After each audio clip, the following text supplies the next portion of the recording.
All right, what's up? We are getting started with Morrowind tonight. How's everybody doing?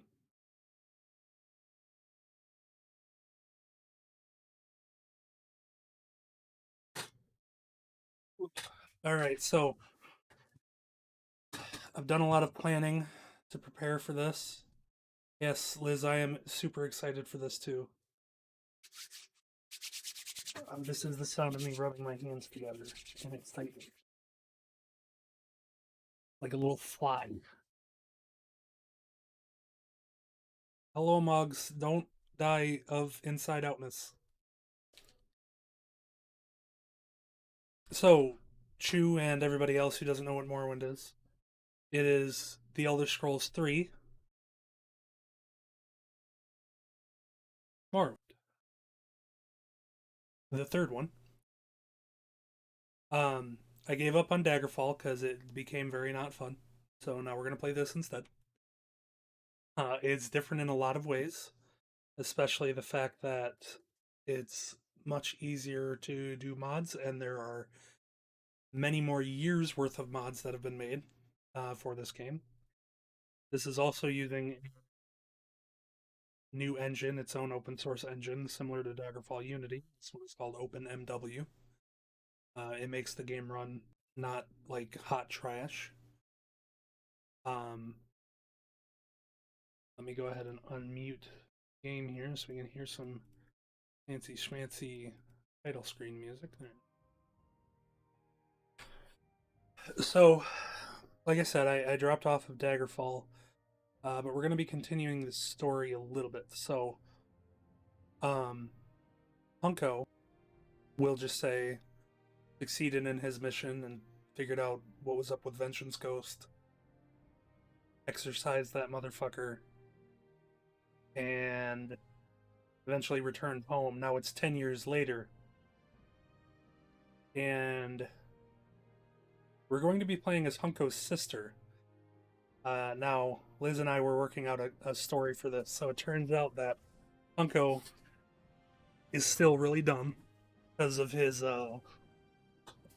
smart was all sapped away by those ghosts. So now he's going to be now Hunko's sister has been taking care of him for the past 10 years. Um, and some unfortunate shit happened. Hunko accidentally, due to his stupidness, insulted a mage, who of course challenged him to a duel. And Hunko, being the moron that he is, accepted it. Um, and his sister, whose name I haven't decided on yet, um, decided that she would try and sneakily win the duel for Hunko by sapping the energy of the other of the mage, to keep her brother safe. Um, she did so by using what little money she had to work with a kind of shady other mage to get an artifact. She slips it into the mage's robes, the challenging dual mage robes, and it ends up. I don't know. We decided that it ended up blowing up and just fucking blowing his leg off or something. Um, so because of that, she was, and she wanted to make sure Hunko didn't take the fall for her own dumb shit, knowing that he absolutely would not survive in the Imperial dungeon. She took the fall. She went to prison. And when she assumed, or when she was, taken, she was assumed she was being put to death, but she found out for some reason they were putting her on a ship to Morrowind, uh, to the Isle of Vardenfell. So that's where the story is going to begin.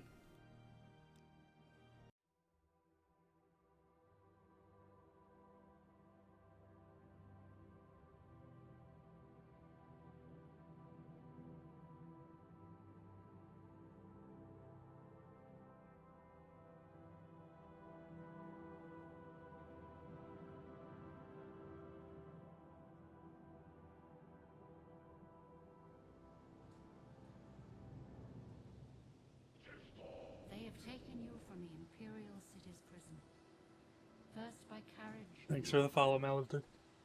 To the east, to Morrowind.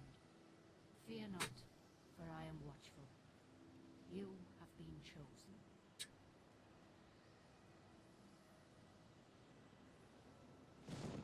Wake up. We're here. Why are you shaking? Are you okay?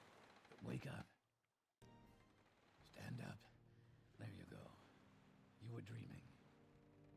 What's your name? All right. We need to figure out a name. I haven't decided on this. So... yeah, that's Giub. This game is much better than Skyrim. Morrowind has definitely always had... oh, Hunka. Yeah, that makes sense. Let's just go with Hunka. Morrowind has definitely always had that FMV intro, and you have absolutely been skipping it for 15 years. And it kind of doesn't really mean anything. You know, nothing really happens except for a lady talks to you, and you find out who that is later anyway, so whatever. Well, not even last night's storm could wake you. I heard them say we've reached Morrowind. I'm sure they'll let us go.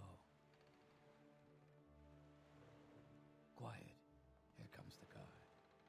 This is where you get off. Come with me. Alright. We are much faster than the Scarred. So, I've played Morrowind a billion trillion times. And I'm gonna do my best not to go ham with exploits and stuff. Because I kind of want this to be fun.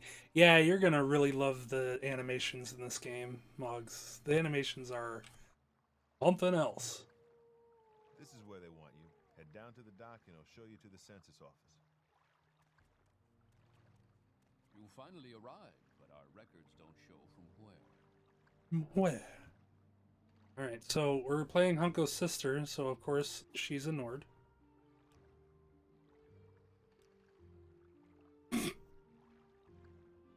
Yeah, these are fucking 2002 or 2003 graphics right here. I like this face. And we'll go with this hair.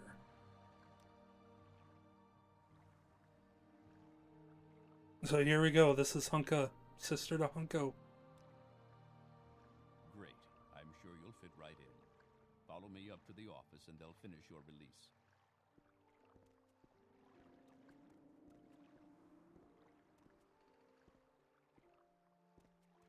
Head on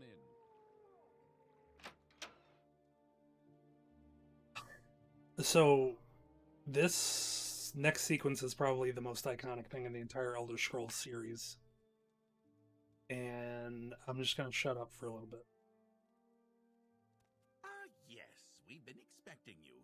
You'll have to be recorded before you're officially released. There are a few ways we can do this, and the choice is yours. All right, so in keeping with the tradition of completely fucking myself over, we're going to be answering questions because that's definitely the most fun. We're going to do our best to answer them in character. And while we're answering these, we're going to try and figure out who Hunka is. On a clear day, you chance upon a strange animal, its leg trapped in a hunter's claw snare. Judging from the bleeding, it will not survive long. What do you do? The options are to use herbs from your pack and put it to sleep. Don't interfere in the natural evolution of events, but rather take the opportunity to learn more about a strange animal that you have never seen before. Or draw your dagger, mercifully ending its life with a single thrust. Now, you think herb it? We're going to say that Hunka loves animals and doesn't want to hurt them at all and wants to make sure that they never get hurt. So sure, Hunka will use some herbs to put it to sleep. One summer afternoon, your father gives you a choice of chores.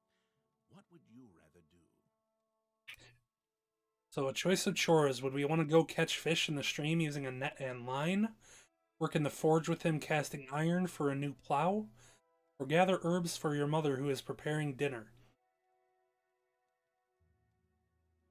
In keeping with love of animals, I think maybe Hunka just loves nature in general. So she wouldn't want to fish, because that would hurt fish. She would probably be okay with working in the forge, but yeah, Hunka is herbs crazy. She needs herbs to put the trapped animals to sleep, so we're gonna go gather herbs for Mother, who is preparing dinner. Your cousin has given you a very embarrassing nickname, and even worse, likes to call you it in front of your friends. You have asked him to stop, but he finds it very amusing to watch you blush. What do you do? So I've decided that I really want Hunka to be like quick-witted. That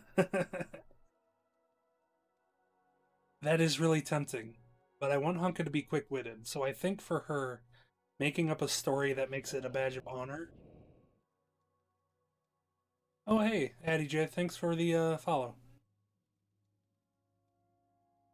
I think as funny as it would be to beat up the cousin, I think what we're gonna do here, yeah, we're gonna make up a story, make it a badge of honor, instead of something humiliating, and then she can beat him up later. There is a lot of heated discussion at the local tavern over a group of people called telepaths. They've been hired by certain city-state kings. Rumor has it these telepaths read a person's mind and tell their lord whether a follower is telling the truth or not. You believe what? Oh, well, thanks for hanging out, and hey, Bryson, what's up? My family is here, so that's cool. Alright, so, for Hunka, this is one that I've always had a hard time answering. Yeah. This is one I've always had a hard time answering when it comes to trying to play in character, because I have pretty strong feelings about this kind of thing myself. I think Hunka is gonna side with me as a person, and I think that it is a terrible practice. A person's thoughts are his own, and no one, not even a king, has a right to make such an invasion into another human's mind. Your mother sends you to the market with a list of goods to buy. After you finish, you find that by mistake a shopkeeper has given you too much money back in exchange for one of the items. What do you do? This one is another one that's really difficult for me to answer out, like, in character and not as myself. Because I would absolutely, and I have all the time, just fucking give it back, because it's different for a shopkeep who owns the store, but you don't want to screw over a cashier that's just trying to get through their day. For Hunka, though, I know with her situation... Yeah, see, that's the thing, and that's what I was thinking. Hunka and Hunko are not doing super well, because Hunko's dumb as shit and can't take care of himself, and Hunka has to try and do everything. Yeah, so I think she would pocket the extra money and put it to good use. While in a marketplace, you witness a thief cut a purse from a noble. Even as he does so, the noble notices and calls for the city guards. In his haste to get away, the thief drops the purse near you. Surprisingly, no one seems to notice the bag of coins at your feet. What do you do? Alright, so again, this one, though, is super easy. In character, in real life, this one's super easy. Hunka's gonna keep that bag because, one, fuck nobles, and two, who gives a shit? He's not gonna miss it. We're picking up that bag and pocketing it, knowing that's gonna help the family. Your father sends you on a task which you loathe, cleaning the stables. On the way there, pitchfork in hand, you run into your friend from the homestead near your own. He offers to do it for you, in return for a future favor of his choosing. What do you do? Stop! You find... Oh. That's Oblivion, though. Um, you love this chore. So I've never done anything except for ask him to help you. Because this is just like, of course, ask him to help you. If, like, cleaning the stables, one, isn't that hard, and two, like, if two people are doing it, it's that quick. It's, like, so quick. So yeah, I'm gonna ask him to help, knowing that two people can get the job done faster than one. Your mother asks you to help fix the stove. While you're working, a very hot pipe slips its moorings and falls towards her. What do you do? So, this one's difficult, because we're gonna replace Mother with Hunko. Because why not?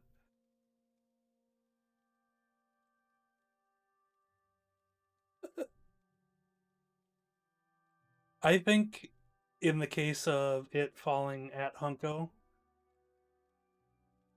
I think she would probably try and push him out of the way. Yeah. Yeah. Because, like, no, like, I think Hunka's gonna be fine if he falls over. Hunko's gonna be totally fine if he falls over. He's big and bulky and strong. And Hunka doesn't want to burn her hand to save her dumbass brother from a pipe. He's big and bulky and strong, so we're just gonna push him. While in town, the baker gives you a sweet roll. This one's the classic. Delighted, you take it into an alley to enjoy, only to be intercepted by a gang of 3 other kids your age. The leader demands the sweet roll, or else he and his friends will beat you and take it. What do you do?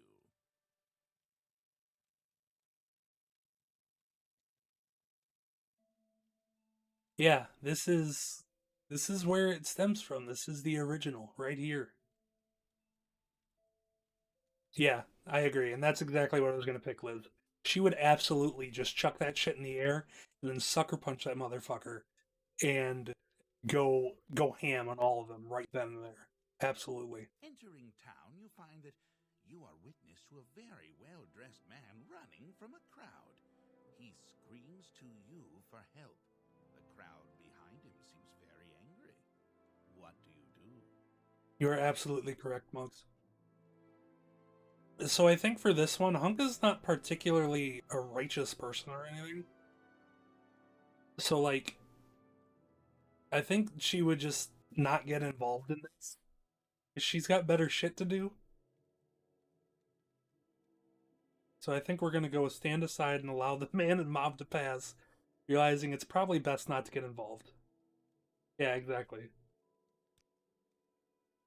A battle mage. Okay. I'm okay with that. Let's accept this class. Very good. The letter that preceded you mentioned you were born under a certain sign. And what would that be? So I've already decided, basically early this week, that this was what I was going to pick. We're going to go with the lady. Specifically because these are passive abilities. So you can carry more shit and you can talk better. So that's where we're going to go with, is the lady. Interesting. Now, before I stamp these papers, make sure this information is correct. Alright, so Hunka the Nord, a battle mage, signed the lady. So let's see here. Okay, she's going to be axe and heavy armor. I'm okay with that. With magic, of course, so that's going to be fun. And here we go. Endurance 65, so higher health, higher maximum fatigue. This is actually really good. And then personality, of course. Mother something. Show your papers to the captain when you exit to get your release fee. For release by Emperor Uriel Septim Seventh's decree to the district of Vardenfell in the province of Morrowind, name Hunka, race Nord, class Battle Mage, signed Socia Sergala, agent of the Satanine Imperial Census and Excise, 16th of Last Seed, third Era, 427.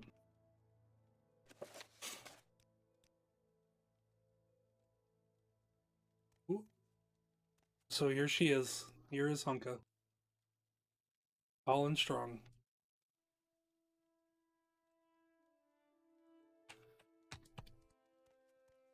So, again, I said I'm not going to be doing a bunch of exploits, but I did want to show this off because it's very funny.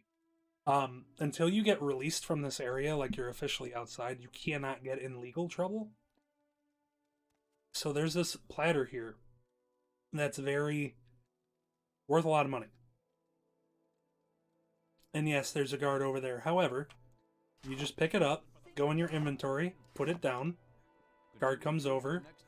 What are you doing? Let your actions go for now, but once you're released, stuff like that will get you arrested again. Okay, goodbye. And now nobody owns this platter, so it's mine. I'm going to do that. I'm going to do that exploit, because it's good to get some starting cash.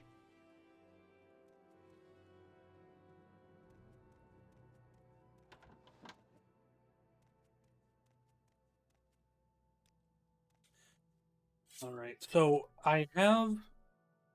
At this point, I want to talk a little bit about the mods that I have installed. There's nothing significantly game-changing. Yeah, I agree. It's probably pretty in character, so might as well. Just go ahead and do it. But I don't have anything too significantly game-changing installed except for one thing, and that's a combat mod. So Morrowind has the same issue as Daggerfall, and while I'm explaining this, I'm just going to grab this in early stuff. Morrowind has the same issue that Daggerfall has, and the attacks are all dice rolls. Yo, what's up, Nunu? The attacks are all dice rolls, so you sit there and you're just swinging away and missing and swinging away and missing, and it sucks. But instead, what we're going to do, have this combat mod installed, so it makes it so that every attack, if it looks like it's going to hit, it hits. And then, yeah, that's secure. The damage done is what your skills do. So, higher axe skill, that means I'm going to do more damage with axes. So I'm probably going to be focusing on using axes in this, which is good because there is a really good axe very early on. Now I have a map.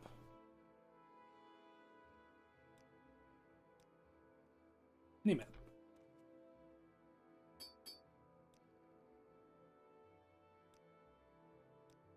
Alright. So we find this ring. That's going to be important. Just going to go ahead and throw this dagger on the floor because we really don't need it and doesn't sell for shit. This book is pretty neat. It's called The Firmament. It just kind of goes over like the lore behind the constellations. It's really cool. Definitely worth reading if you get a chance to. Your papers, please. So here's another point where you can do an exploit. This one's much harder to do. You grab this warehouse key and that opens the warehouse that's across the road over there. That one I'm not going to do because it involves then taking all of this shit out of my inventory and putting it down first, and that's just a pain in the butt. Where did I put that? So first, let me take your identification papers. Thank you. Word of your arrival only reached me yesterday. I am Celis Gravius, but my background is not important. I'm here to welcome you to Morrowind. Yes, you're in Morrowind. I don't know why you're here, or why you were released from prison and shipped here, but your authorization comes directly from Emperor Uriel Septim VII himself. And I don't need to know any more than that. When you leave this office, you are a free man. But before you go, I have instructions on your duties. Instructions from the Emperor, so pay careful attention. Duties. This package came with news of your arrival. You are to take it to Caius Cathad's in the town of Balmora. Go to the South Wall Corner Club and ask for Caius Cathad's. They'll know where to find him. Serve him as you would serve the Emperor himself. I also have a letter for you and a dispersal to your name. This same Uriel dies in Oblivion. The first 4 games are all the same Emperor. The first 4 games, like Arena all the way through Oblivion, happen over the course of like 40 years. And then Skyrim's the one where, it, like, between Oblivion and Skyrim, it's a 200-year difference. Alright, so we're out in the world now. This is Morrowind. Very pretty.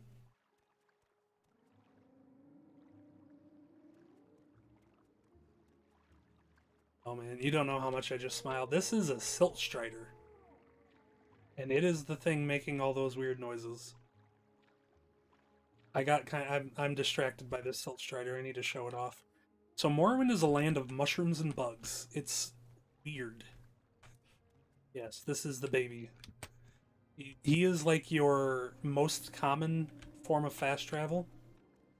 You'll remember in Daggerfall we had kind of the entire region plotted out for us. That is not the case in this game. You have a general map, but you don't know where anything is.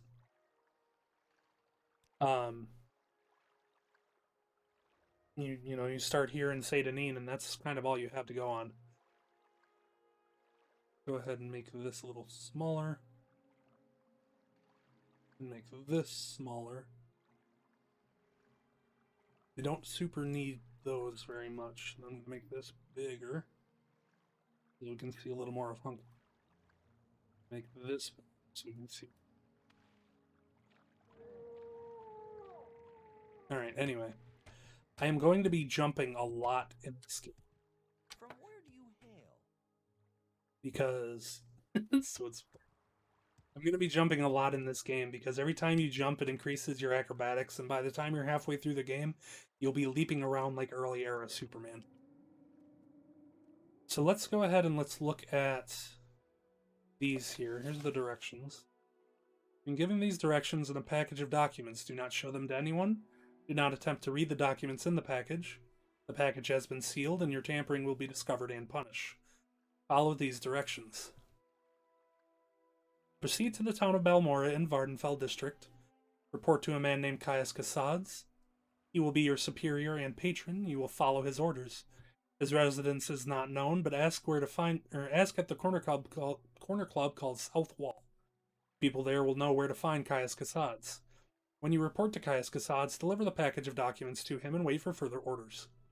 Remember, you owe your life and freedom to the Emperor. Serve him well, and you will be rewarded. Betray him, and you will suffer the fate of all traitors. I have the honor to prepare this at the direction of His Most Sovereign Majesty, the Emperor Uriel Septim, Glabrio Bellienus, personal secretary of the Emperor. We already have bots in here again. That's great. Yeah, Malister, like, this game is so much better than every other one. Every other one forever. Let's talk to Fargoth. All right, I'm listening. Are you the one the boat dropped off? Odd to see a boat arrive at this time of day. Hope the Imperials treated you okay. I swear they took my ring. I swear one of the guards had it. I had it last week before their weekly Let's Shake Down Fargoth ritual. An engraved healing ring, family heirloom of mine. You haven't seen it, have you? I am the Vengeance Ghost. Vengeance! So there's a very good reason that we're going to give Fargoth his ring back, despite it being a really good ring, and you'll find out why soon. You found it! Amazing! Thank you, thank you! You are now my favorite friend. I'll be sure to tell the others, especially my friend Ariel, who runs the trade house here. Go see him. He'll be happy to see you now. Thanks, Fargoth. So giving Fargoth his ring back makes it so that the shopkeeper in this town likes us a lot, meaning that we will get a better deal. See? He's at 92 out of 100 persuasion. So let's barter. I'm going to sell him all this shit we stole from there.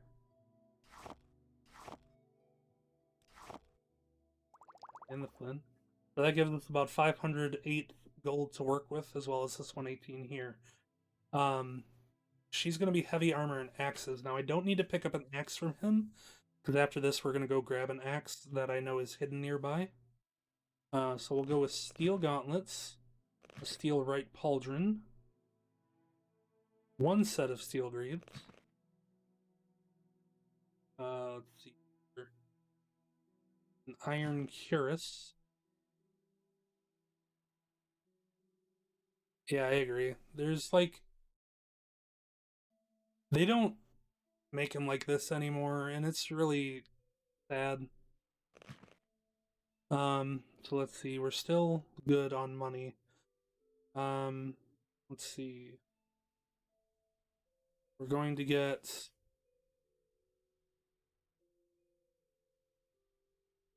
Here we go, a couple of scrolls of Almthivi intervention. And a book. So this is something I always want to do with this game, is collect the books. So we're going to be a book collector as well, just because that's really fun to do. So we're still going to be making money on this trade. So because he liked this a lot, I'm actually going to pump this up to 110 and see what he's... Nope. 105. Nope. Okay. 100? Nope. 98. 97. Okay. Welcome. Alright, so we're pretty well kitted out now. And 1 pauldron. We still need boots, and we need a left pauldron. But overall, we're doing pretty well. Get a good look at Hunka here. This is the running animation, by the way. What do you want? It's so good. Alright, so here's the other reason that we gave Fargoth his ring back. This is Hriscar Flatfoot. You look like you could use a friend, Outlander. Perhaps I can be your friend. I'd like you to help me recover some gold. That's right. See, I had a bad run of luck playing 9 holes and lost a bit of money. Normally I'd be fine. We can usually keep some gold in our pockets just from the money that the locals pay us for protection. But I know some of them are holding out on me, especially that little fetcher, Fargoth. He's come up light the past couple of weeks when I've shaken him down. I know he's stashing it somewhere. I'd like you to find Fargoth's hiding place. I know the little fetcher's got one somewhere in town, just not sure where yet. I've already gone through his whole house, so I know he's not hiding it there. I'd like you to find out where he's stashing his gold, if you can. I'll give you a share of the wealth. Are you up for it? Yeah, I'll do it. Excellent. Here's what I want you to do. I'm not sure where he goes, but I know he wanders around town at night. Watch his movement. The best vantage point is on top of the lighthouse south of town. Give you a nice view of all of Seyda-Neen. If you keep an eye on where he goes, I'm sure you'll be able to find out where he's hidden the gold.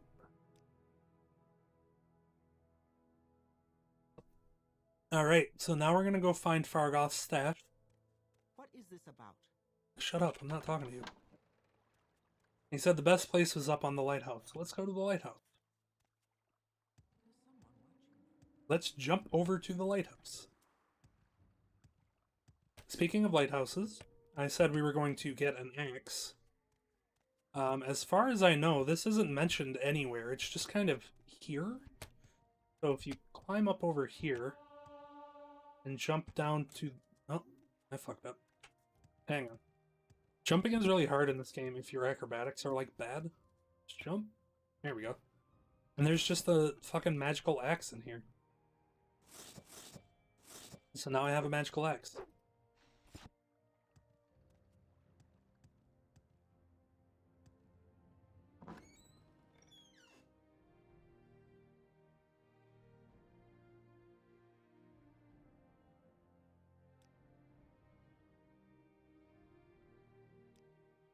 Trying to see, she's involved in a quest, and I wonder if she mentions it to me. It looks like she doesn't. Okay. What is this regarding, Lord?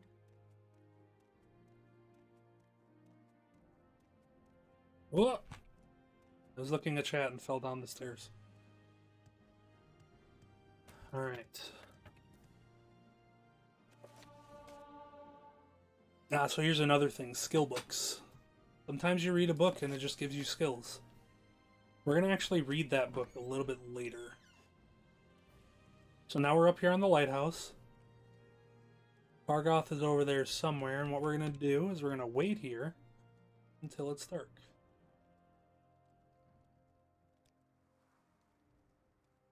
Yeah, I agree, Nunu. It's like... This is just what Elder Scrolls is like. It's so... I don't know. Morrowind is so comfy to me. I've been playing this game since it came out, like on the original Xbox. Alright, we might need to skip forward a little bit more.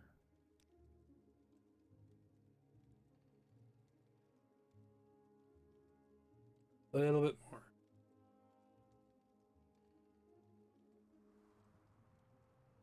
Where are you, Fargoth? Here, let's try wrapping around to midnight-ish. Oh, it's foggy.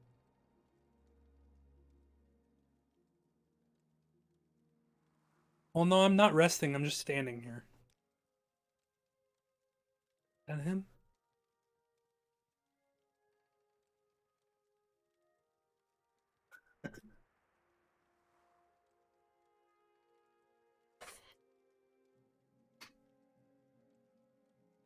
Come on, Fargoth, where are you? If you hear like horrible squeaking sounds, by the way, that's my chair. I do apologize about that. Why is he not showing up? Fargoth, hello?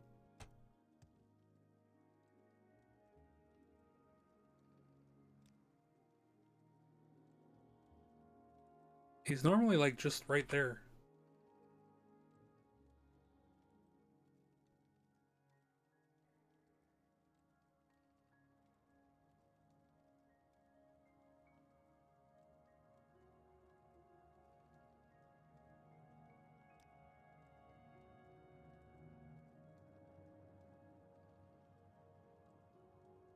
Alright, let's go poke around at Fargoth and see what he's doing. Ow. I missed the branches.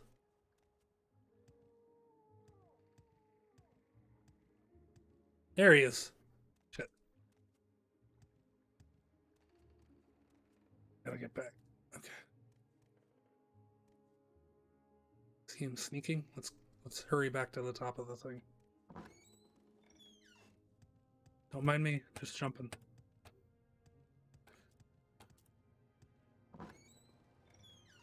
There he is. Look at him sneaking around.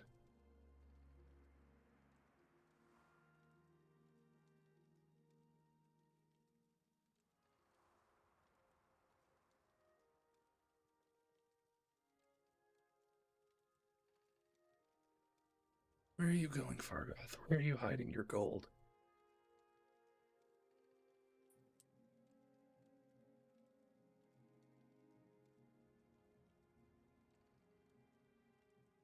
Are you hiding it in that tree? Oh. He's going into that little nasty pond. He's sneaking. That's how you sneak in this game. You stomp around like a nasty little goblin. And there. Okay. So we know where he's hiding his stuff. I'm falling out of this again. Damn it. Oh, that's not going to be good for me. I normally land on that tree, but I'm just bad at doing that today. I'm listening. And here we go. We get the ring back. We get a Journeyman's Lockpick, and we get 300 gold. And we're going to keep it to ourselves. Fuck Hriscar. Alright, so we've got one more thing to do before we leave for Balmora. There is another quest over here. This one will lead to a little bit more gold. Let's see. Need to get far enough out of town as well to be able to rest. Alright, well, let's kill this mud crab. Ow. Here we go. Until healed. There we go. We're all good. Quick save.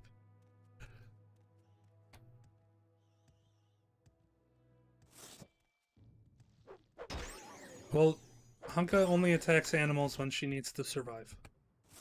And sometimes they just keep coming. Oh no, a dead guy. How did he get here?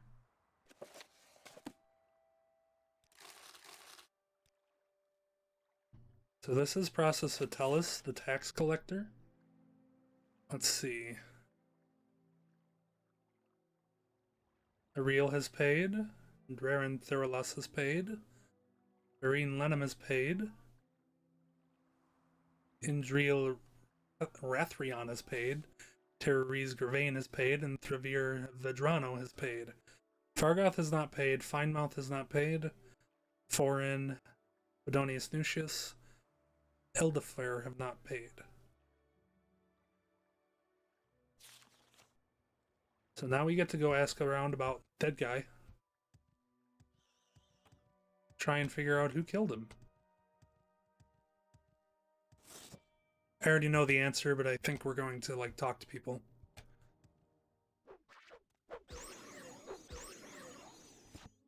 No, you don't become the taxman by collecting the... This isn't the Santa Claus. You don't become the taxman by collecting the dead tax guy's clothes.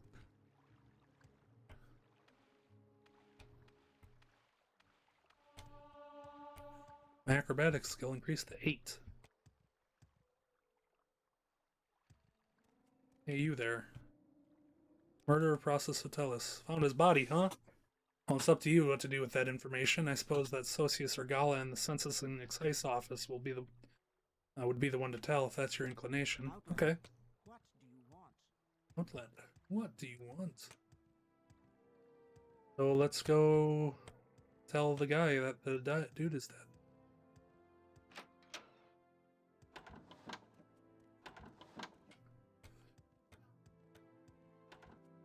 Ooh.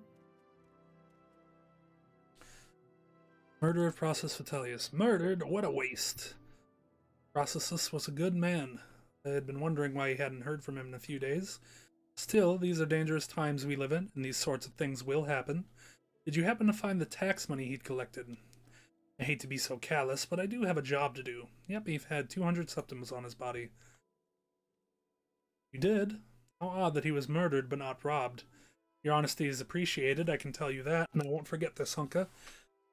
In fact, if you're looking for some money yourself, I'd like to see the murderer of Processus punished. Killing an emperor's tax collector is punishable by death. Find his murderer, bring him to justice, and the Census and Excise Office will pay you 500 septims. Alrighty. What? So let's go figure out who killed him so that we can get paid. You want something, friend? No one finally got him, huh? Well, it's no surprise, I suppose. No one likes a tax collector, especially one who flaunts his wealth while taking your hard-earned cash. Only one who could stomach him at all was Thavere over in the lighthouse. The two of them spent some time together. Shame, really.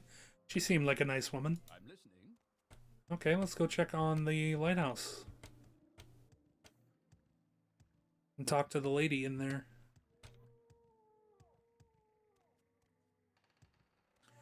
Damn, we are really slow.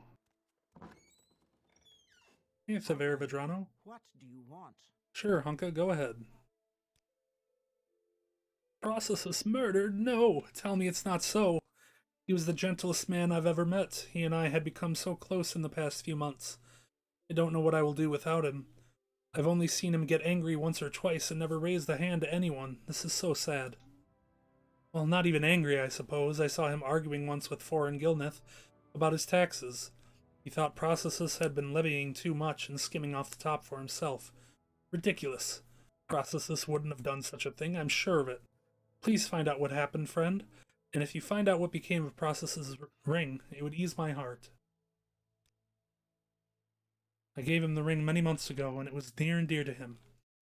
I would like it to remember him by. Alright, well, let's go ask Foreign about some shit. Ask him if he knows what happened.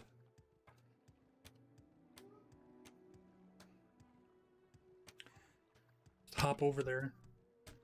Should have named her, like, Bunny or something. Foreign Gilneth. I'm gonna wait here for reasons. And quick save for other reasons. I'm fine, thank you. What can I do for you? Murder of Processus. That fetcher! You're damn right I did him in. And a good thing, too. I cannot do the Dark Elf voice in this game. It hurts. He was skimming a load of money from all of us, honest people, overcharging us on our taxes and keeping the difference for himself. He was always flaunting his money around, showing off his new clothes and jewels, so I killed the bastard and left his body out there to rot, with all his ill-begotten gold still on him. Sorry, that's no excuse for murder, and your punishment has been decided. You're one of them, huh? Come to kill me? Well, give it your best shot, Nord. I've no problem spilling more of the blood of the Emperor's lackeys. Let's fight. Little does he know I have a magic axe.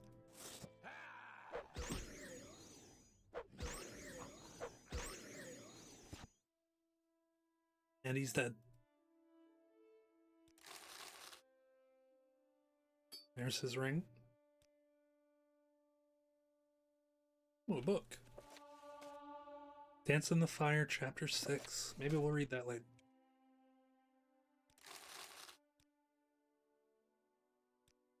I don't feel like getting into potion making, but maybe. Actually, what's my alchemy at?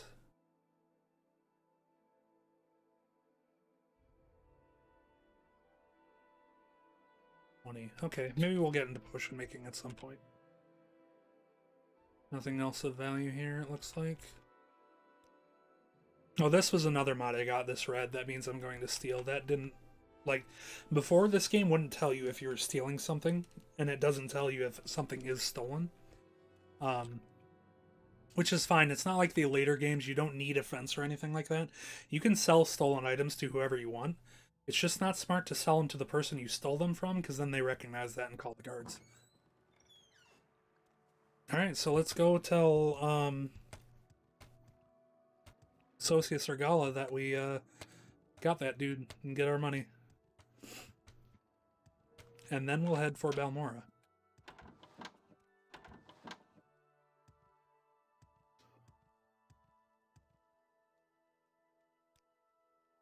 I heard you had been asking around about his murder. I'm glad to see this matter brought to its completion. Here's your reward, Hunka. Good to see there are still some citizens who understand their loyalty to the Emperor. I must be going, so if you could make it quick. Yeah, Liz, this game is fantastic. Like, you'll watch me play it, and you'll see the main story and stuff, but there's going to be so much that I'm going to end up missing in this game, even if I try my best to, like, play as much of this game as possible. It's never going to happen. It's never going to happen. There's so much in this game that there is to see and do. And, like, this was... I really believe this was an era where having this much shit in a game, especially with this game where none of it was really randomly generated, they kind of couldn't do that with this one, with the way they made it. So a lot of it is really good quality, especially with Morrowind in general. Like, just... Michael Kirkbride was, like, the main, like, creative director, writer, and stuff like that. The stuff he does in this game is amazing. The stuff he and the rest of the devs wrote and created with this game is awesome and very unique. And I think that's why it's so near and dear to me and so many other people. Because as far as gameplay goes, it's pretty generic, and in a lot of other ways, it has some serious faults, especially when it comes to the vanilla combat and things like that. But the writing and the world building in this game are stellar. Processes ring. Oh, you found the ring I gave him. Thank you so much, Hunka. It's good to have something to remember him by, though I'll never see him again. Here, take this. He usually traveled with a couple when he was doing his job, but he didn't this last time. If only he had. So she gives you a couple of health potions, and you essentially, you know, help her feel a little bit of closure with the murder of her lover. Alright, so... yeah, highly recommended. Highly recommended. Definitely pick this up if you can. It goes on sale on Steam, like, all the time for like $5. It's great. Alright, so there's probably some more to do here, but we're going to set off now. Mainly because I was kind of teasing to some people. Oops. Sets off. I was kind of teasing to some people that I was going to be doing something unique with this game, with this particular stream, and that is very true. Oh yeah, Bryson, this would absolutely run on the laptop. All right. So I know that audiobooks weren't really a thing in fantasy time world land, but we have some audiobooks. So let's go ahead and listen to one while we set off. This particular one is the first of the 36 lessons of Vivek. Vivek is one of the three tribunal, the the living gods that rule over Morrowind. Um, they've been around thousands and thousands of years, and this is where you're going to really start to see what's up with Morrowind and how weird it is. So let's go. Sermon 1.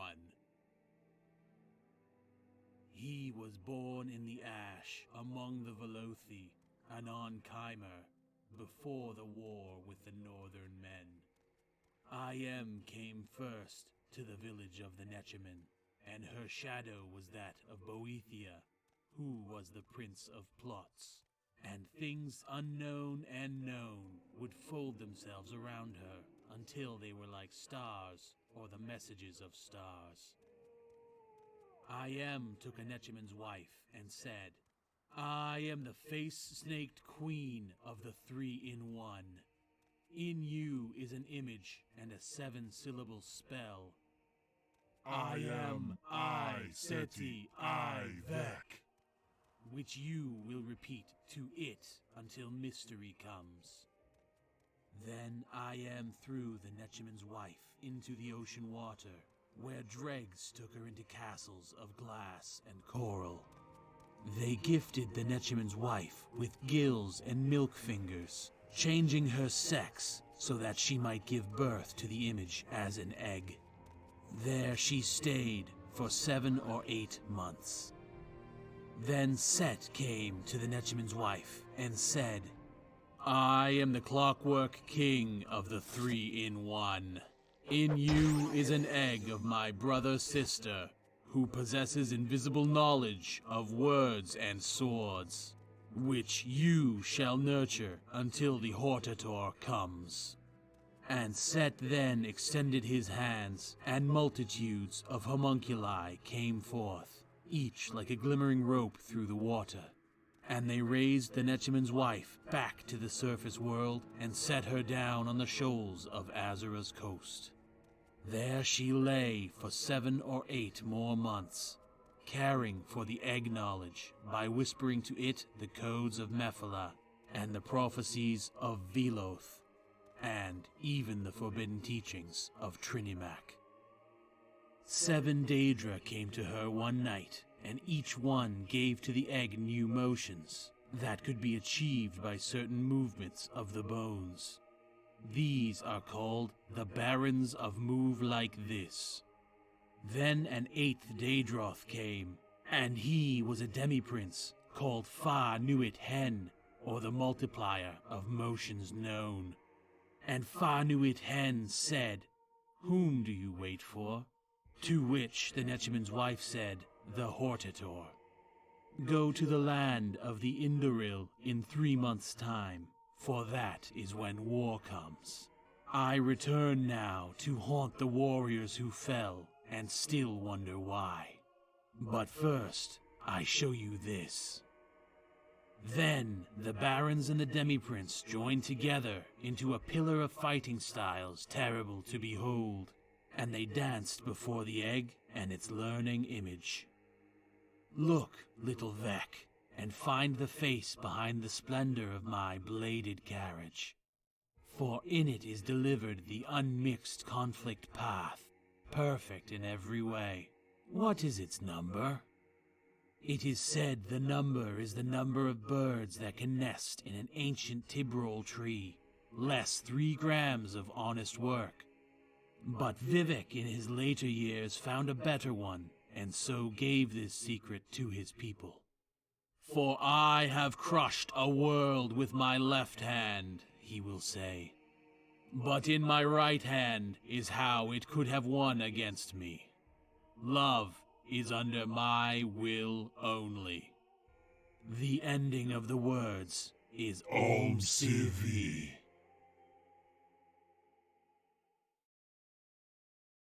So that was the first sermon. And that was our good friend here in chat, Malazar. Malazar. Still not sure if I'm ever pronouncing that name correctly, but he's really good. And we're going to be hearing him reprise the role of Vivek in those throughout this playthrough. Begging your pardon, have you seen a bandit nearby? I must find him.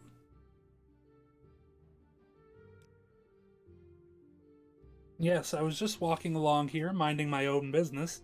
Suddenly a bandit jumped at me from behind. He was a dark elf. A strong, dashing dark elf. He didn't harm me in any way, although he did take my jewels. He was quite gentle, and he talked to me for what seemed like forever. What's that? Oh, never mind the jewels. I just want to find Bandit again. He was charming and funny, and I simply must see him again. His name? Nelos. Nelos Anmar. A name that will stay on my lips for eternity. Perhaps you can find him for me? Please, I cannot live without knowing if he could ever love me. I have nothing to offer you in return, but could you not help me for the sake of love? I will try and find this man, if only for love's sake.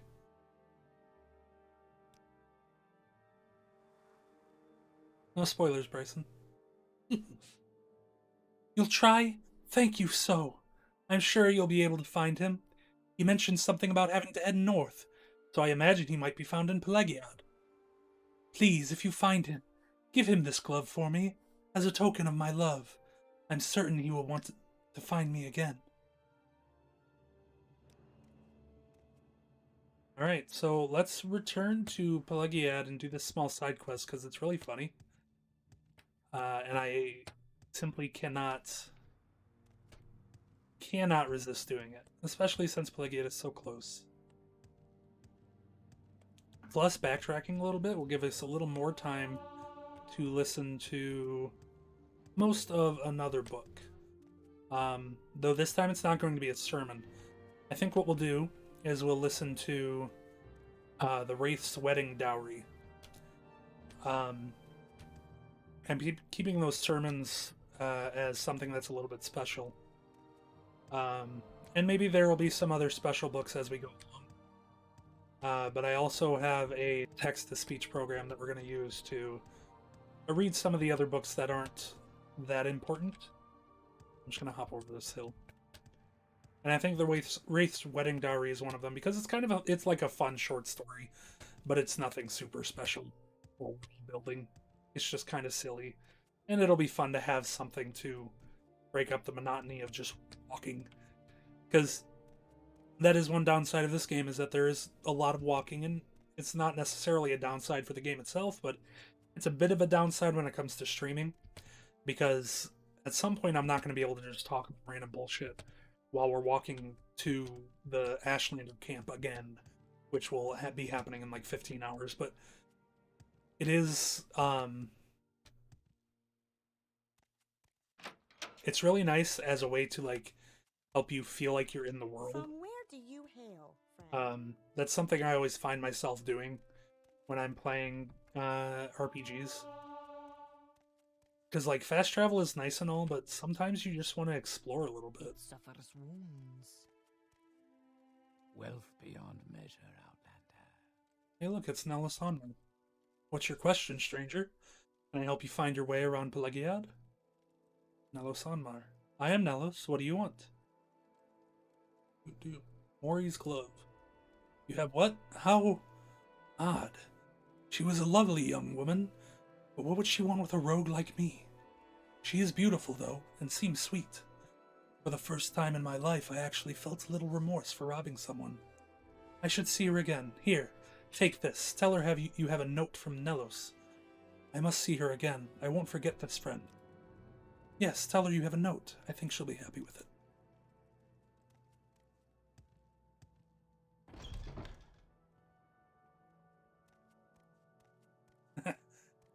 Man, I fucking wish.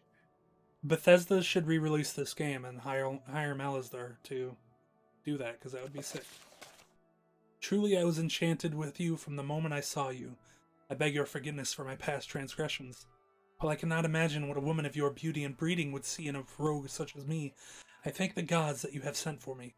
I will come to you as soon as I can. Until then, yours, Nelos. Alright, so let's go take that back to Maurice. While we're doing that, I'm gonna throw on the Wraith's wedding dowry.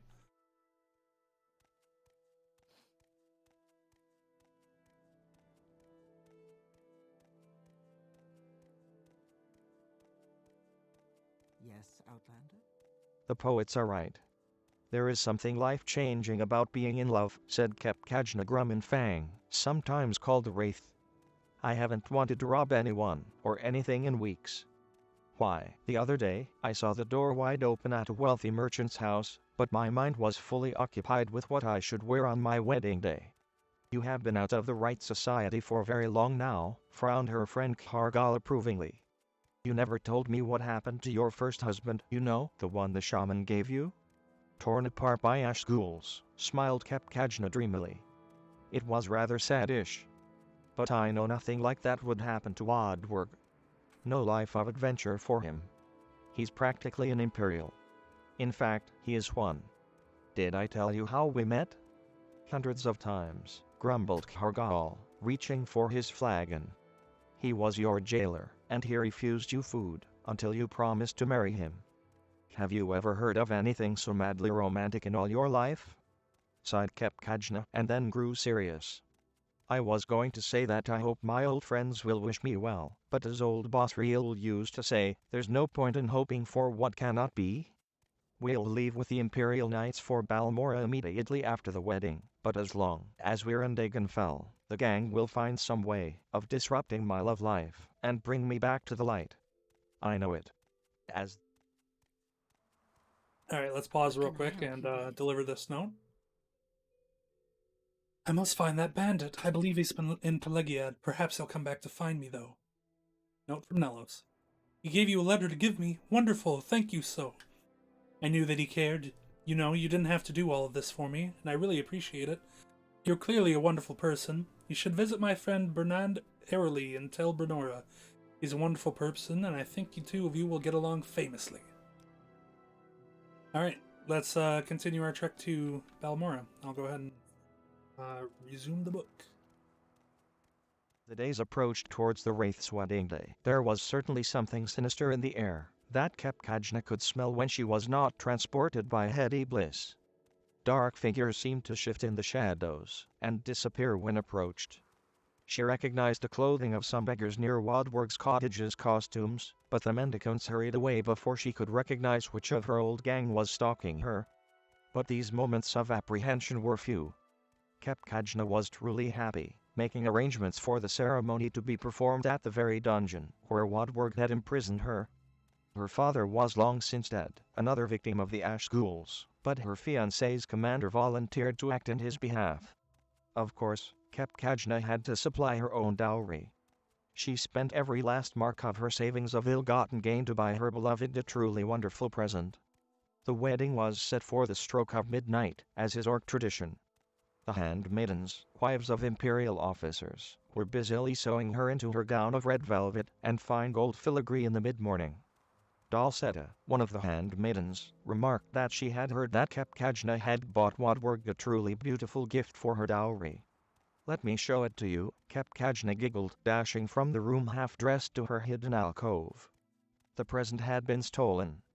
The women were horrified, but the Wraith found herself merely irritated, not surprised. This was truly the old gang's style. They knew that a wedding ceremony, without a dowry, was marked as unlucky. She asked her handmaidens to finish dressing her quickly while she pondered what the burglars would have done with her treasure. The whole region was honeycombed with secret lairs and abandoned sites thieves used to store their loot. There were obvious places, of course, but after much reflection, she thought of where she would have put it under similar circumstances. Once the handmaids had finished, Kepkajna bade them to make certain that the ceremony went on as scheduled and not to fret as she might be a little late. She wrapped herself in a shawl to protect her gown from dungeon dust and set off for the shrine of Malakath. The Wraith had never before attempted to rob her own friends, and though she was peeved at them for trying to ruin her happiness, she had no interest in hurting them physically. Her style was to avoid conflict, though she knew it would be inevitable. The lessons her mentor Kargal had given her had helped her avoid the lances and blades of guards and Imperial Knights over the years. Now she would see if they would allow her to survive a den of thieves and the unknown dangers of the shrine, without, most importantly, ruining her dress. The desolate place was so empty, as she delved into it, that she feared she might have made a miscalculation. It was not until she found the small room hidden down a long corridor that she knew she was at the right place, and that it was well suited for an ambush. She grabbed the chest with her treasure within, and turned to face the assault. Two of her old gang, Yoram and Yori the Red Guard twin brother and sister, were outside the door as she came from the room. They knew the Wraith better than it on her, and immediately attacked. Yoram struck out with a left thrust of his blade, while Yori sought to rush her. The Wraith neatly sidestepped Yori, while dropping her weight to her rear left leg, shifting her right shoulder to the left to slip past Yoram's strike. The twins crashed into one another and Kepkajna passed swiftly on. Almost immediately, she was set on by the Argonian Beniar, his mace whistling through the air at her head. They had never much liked one another. The Wraith snapped into a duck, so the mace whacked with a tremendous clamor against the stone wall. Beniar was thrown off balance, giving her a few seconds lead hurrying up the passage. Ahead she could smell the fresh night air. The last of her dowry's defenders was Sorogth, an orc with whom she had shared a brief romance. It was he who Kepkajna knew had masterminded the theft. In a way and in context, she thought, his devotion to her misery was rather sweet. At the moment, though, she was most concerned with avoiding his barbed axe, that seemed ideal for breaking her dress's fine stitchwork and the flesh beneath. Bending her knees slightly, bobbing to avoid strikes to the head, weaving her head, to confuse Sorogth of her next move, shuffling her feet arrhythmically, the Wraith made an impossible target. She ducked inside his thrusts, sidestepped his swings, and then sidestepped his thrusts, and ducked his swings. As erratic as she tried to make her defensive moves, Sorogth still kept pace with her, refusing to budge from his position at the dungeon outlet. Midnight was coming, and the Wraith finally decided that she must end the confrontation. When Sorogth swung out next, she sidestepped to her left, swayed down, and ducked her head, so the axe whistled over her right shoulder. In that instant, his right side was exposed, and she reluctantly smashed the chest hard into his torso. There was not enough time for Kepkajna to see if she had killed him, or merely knocked him unconscious. In truth, she thought of nothing else but rushing to her wedding ceremony. At precisely midnight, Wadward and Kepkajna were united together. He was delighted with her dowry gift, a fine suit of armor that would make him the envy of other imperial jailers. Even more, he was enchanted by his wife's tale of retrieving it from the shrine of Malakath. "Did it occur to you to put on the armor when you knew that it was an ambush?" he asked. "I didn't want to dent your present," she replied, between kisses. "And I certainly didn't want to wrinkle my gown."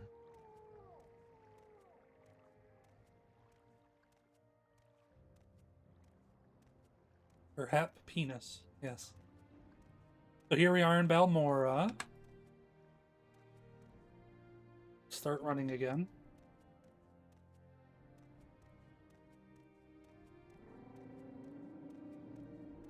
The lore does say trans rights. That is true. The lore says run like you've got a stick up your ass. Yep, here we are in Balmora. So, what we need to do now is find Caius Casads. We're supposed to check at the South Wall Corner Club, which I believe is right here. Nope, that's the 8 plates. This is Razor Hole. can just go straight to his house, which I always have done, but I want to actually ask around for him at the Corner Club. I've literally never done that before. Oh, while we're in this area of the town, actually, let me quickly... So a lot of crates that are out in the world are unknown. They have no ownership tied to them. So this is generally where you can store things.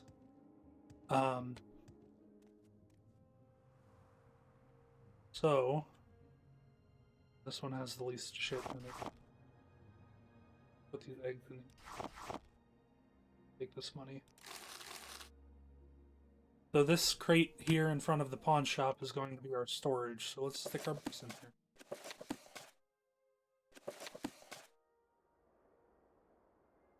Here, I should actually write down what books I have so that I can grab them for the text-to-speech later.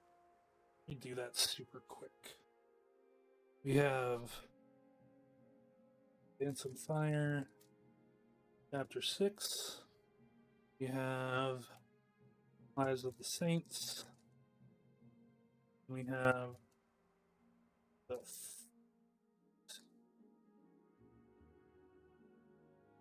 We already... Oh, here it is.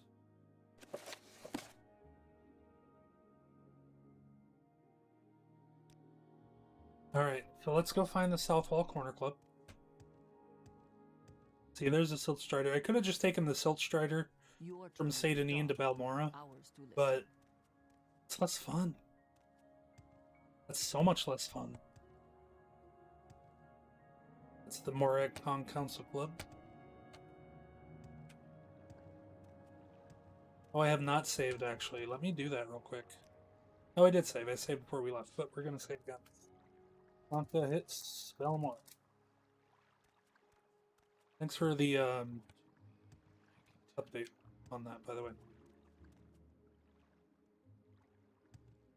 Daggerfall seems like it's a little bit more lenient as far as dangerous shit goes, but in this game you will like walk into there. Okay, so we passed a couple of caves on our way.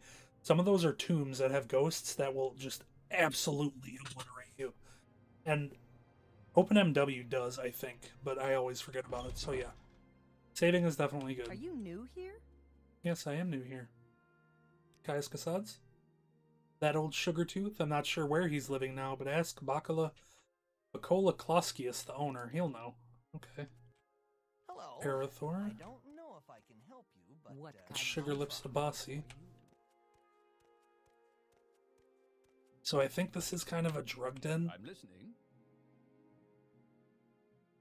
Good day, I'm Bacola Kloskius, publican of the South Wall here in Balmora. We rent beds, and I have a limited selection of goods for barter. If you're new here, I can also tell you where to look for other services or a specific place nearby. If you're looking for someone in particular, I may be able to help too. Caius Cassades. Old Caius rents a little bed and basket just up the hill on the north edge of town. Go out the front door, not the upper door, to the terrace, then right up the stairs, and then left at the top of the stairs and down to the end of the street. Alright, so right up the stairs. And then left. Ooh. And this is it. This is Caius Cassades' house. And there he is. In all his shirtless glory. Oh, this man. This man. You want something, friend? What? Yes, I'm Caius Cassades, but what do you mean you were told to report to Caius Cassades? What are you talking about? So, you say your name is Hunka, and you've been told to report to me and deliver a package. Perhaps you'll let me look at it? Yes. Yes, very interesting. So, it says here the Emperor wants me to make you a novice in the Blades. And that means you'll be following my orders. Are you ready to follow my orders, Hunka? Yes. Good. Welcome to the service, Novice Hunka. Now you belong to the Blades. We're the Emperor's eyes and ears in the province.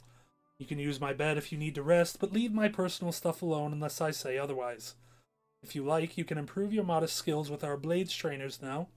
Or if you're in a hurry, I can give you your orders right away, but don't forget to visit our Blades trainers. Casper there.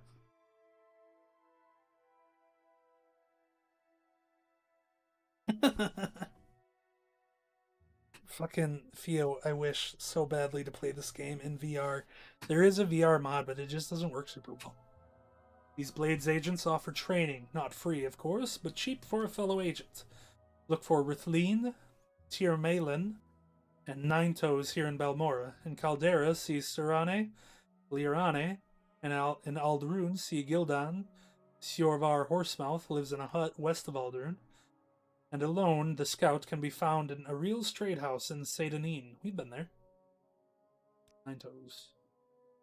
Hunter Nine Toes. What about Rithleen? Warrior Rithleen lives 2 houses south upstairs. We might go there. In Tir Malin, 2 houses south downstairs. Okay. Orders. First thing, Pilgrim, you're new, and you look it. Here's 200 drakes. Go get yourself a decent weapon, or armor, or a spell. And second thing, you need a cover identity. Around here, freelance adventurer is a common profession. Sign on with the Fighters Guild, or Mages Guild, or Imperial Cult, or Imperial Legion. Advance in the ranks, gain skill and experience, or go out on your own, look for freelance work or trouble. Then, when you're ready, come back, and I'll have orders for you. Alright. I can't take this, because he'll get mad, but I'm gonna read it.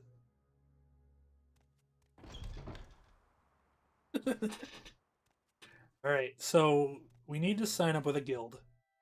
For Honka, I always do Fighters Guild, but I'm thinking maybe this time we'll do the Imperial Cult. Yeah, there is a VR mod. I've tried it. I don't know what's up with it. It kind of doesn't work super well. Yeah, we're joining guilds. The Mages Guild and Fighters Guild are right here in Balmora, but I never do the Imperial Cult, so I kind of want to go do that. So that fort that we passed a little ways back, we're actually going to go there real quick and join the Imperial Cult, see what we can do. I know cult, like as a term, sounds a little weird given the context, but what it's actually going to do for us is we're going to be joining the Religion of the Nine Divines, which will be fun.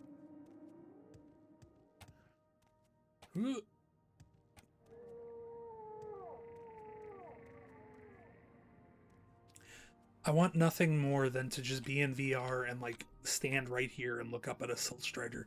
They're so big. And they're so cool. I really wish we like ever got to see one in motion. That would be so cool.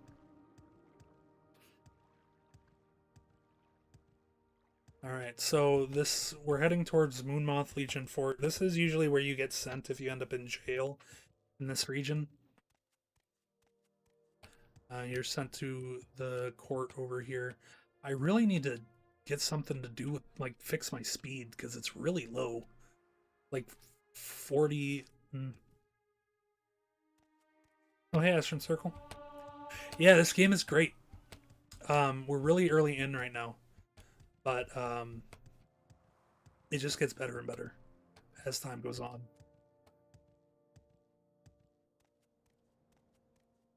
I think that's honestly my favorite thing about this, is like it looks really barren because the trees are all fucked up and everything, but it's because of the mountain that's nearby.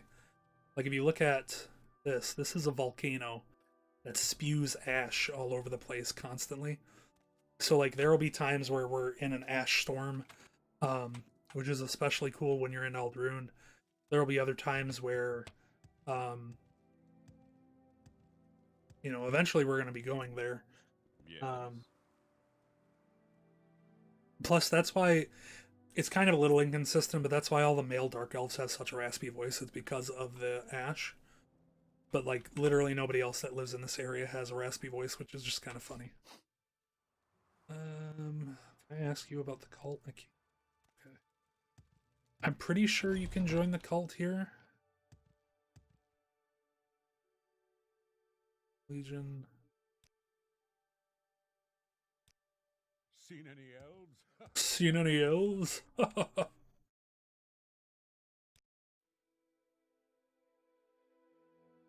Okay, we would have to head to Death's Head Legion, Fort Darius, West Cache. What's this all about? Nobody talked about the Imperial cult here?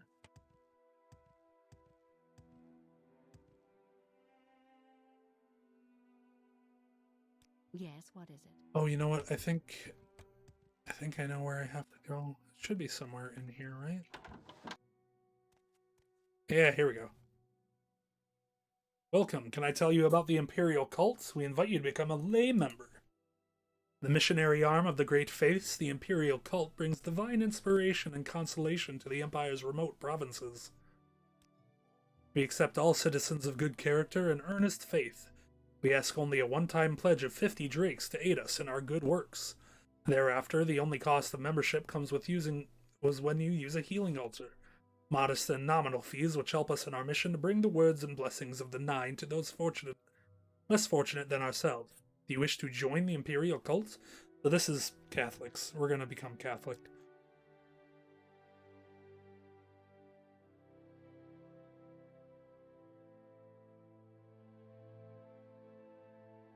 It's literally the same things. Would you rather I review the Imperial cult requirements and doctrines with you before you join? Yeah, let's review this. To serve and glorify the Nine Divines, you must cultivate a noble personality and a strong will. Respect the magical arts, especially the colleges of restoration, mysticism, and conjuration. Those who swear to avoid bloodshed, to take the field unarmored, to fight only with blunt weapons, are especially praiseworthy. Knowledge of enchantments and the gift of diplomatic speech are other qualities we look for in our initiates. Our doctrines are simple. We acknowledge the divinity of the Nine Divines, Akatosh, Dibella, Arkay, Zenithar, Mara, Stendar, Kinnereth, Julianos, and Tibus Septim. We preach the 9 virtues: humility, inspiration, piety, work, compassion, justice, ambition, learning, and civility. Our Emperor is the defender of the faith, and the Empire is the worldly working of the divine plan. We pledge aid and comfort to all citizens in need and serve the Emperor and Empire at his will. That would be... that's going to happen eventually, right? Our rules are equally simple. It is forbidden to attack another person of the Imperial cult, and of course, forbidden to kill another cult member. It is forbidden to steal from another member, whether by open theft or by covert pickpocketing. It is forbidden to trespass upon the private property of another member, private property being understood to be anything behind a locked door. Break any one of these rules and you shall be expelled from the cult. Now, Hunka, do you wish to join? Yes. You are now a layman in the Imperial cult. Welcome, Hunka, to our community, and may you rejoice in its blessings. May you rejoice in its blessings. Can I tell you about our services? Or if you can donate more time and effort, would you like to become a lay servant?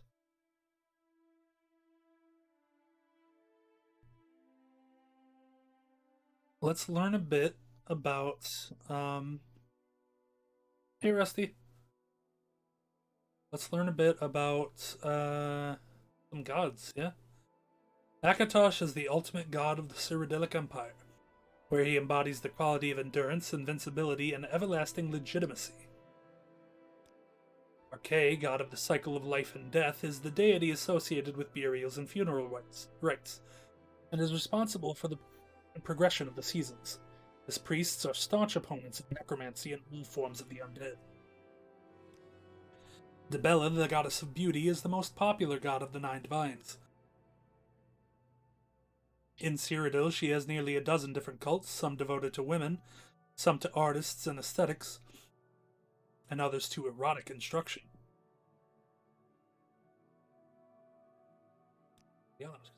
Julianos, god of wisdom and logic, is the deity of literature, law, history, sorcery, enchantment, and alchemy. Monastic orders founded by Tibus Septim and dedicated to Julianos are the keepers of the Elder Scrolls. Said it. Kinnereth, goddess of air, is the deity of the heavens, the winds, and the elements, and the unseen spirits of the air. Patron of sailors and travelers, Kinnereth is invoked for auspicious stars at birth and for for good fortune in daily life. Mara, goddess of love, is the mother goddess, patron of the bountiful earth and source of mortal compassion and understanding. She is associated with Ner of the Anod, the female principle of the cosmos that gave birth to creation.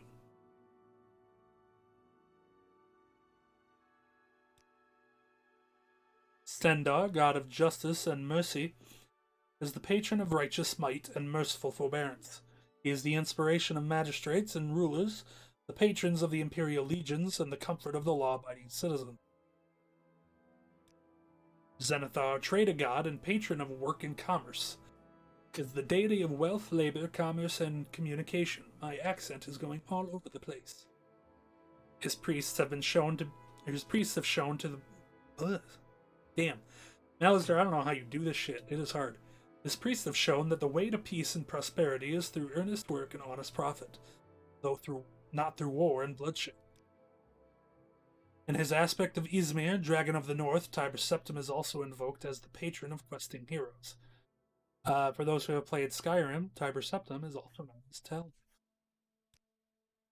We'll learn more about him and stuff around him eventually. Let's see here. Lay servant. It is not possible to become a priest or a consecrated cleric without joining cult orders. You'd be first to devote yourself full-time to the Imperial cult, which doesn't suit adventurous people like yourself, but we do need lay servants. Earnest laymen dedicated to serving the Nine, for certain unglamorous but spiritually rewarding tasks. At present, we need almoners to serve Zenithar, lay healers to serve Mara, and shrine sergeants to serve Stendarr. Let's look at Shrine Sergeant. A Shrine Sergeant helps keep order at the shrines, carries messages and packages, and sometimes escorts priests and lay servants on dangerous missions. This occasional service is ideal for bold, free-spiriting adventurers like yourself. If you're interested, speak to Kay in the Imperial Chapels in Ebonheart. Alright, so we'll go there and do that a little bit later.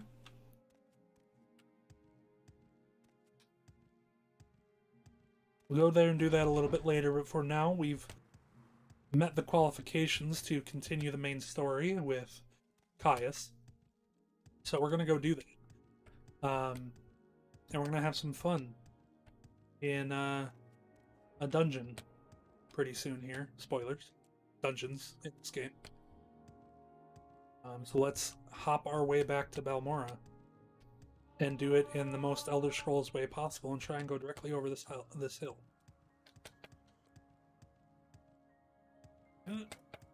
Come on. You can do it. You can do it. Yeah.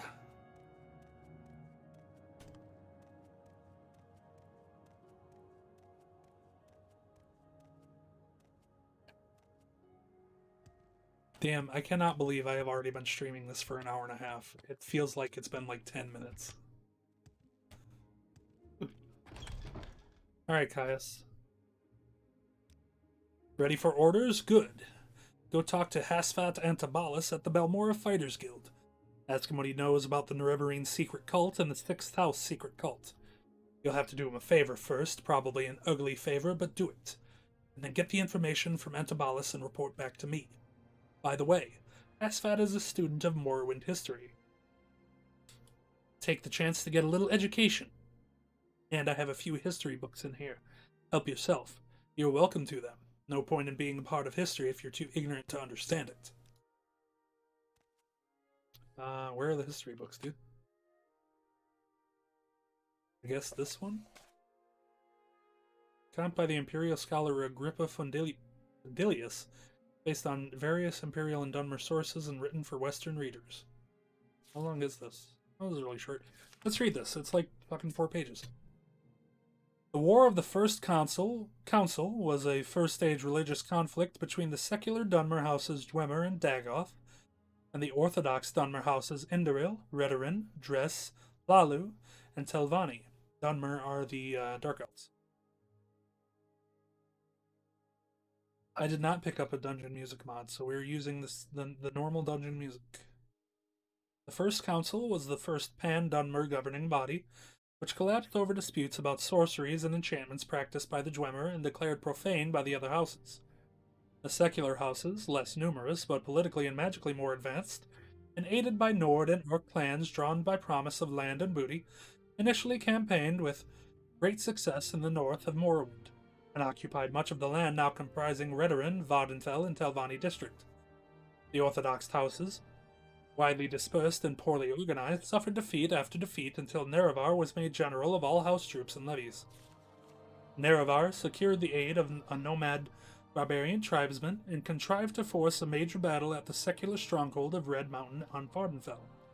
The secular forces were outmaneuvered and defeated with the help of Ashlander scouts, and the survivors forced to take refuge in the Dwemer stronghold at Red Mountain.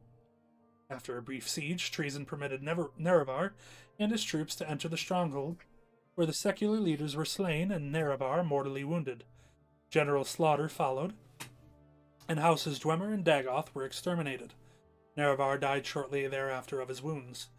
3 of Nerevar's associates among the Orthodox houses, Vivek, Almalexia, and Sothasil, succeeded to control of the recreated First Council, renamed the Grand Council of Morrowind, and went on to become the God Kings and immortal rulers of Morrowind, known as the Tribunal, or Sivi. So that's probably the most watered-down version of the, events that lead into this game. That it is hilarious. I've never read that book before. That's really funny. That is a completely useless book to understand what the fuck happened. I don't want to talk about it too much because we're going to learn as time goes on, but wow.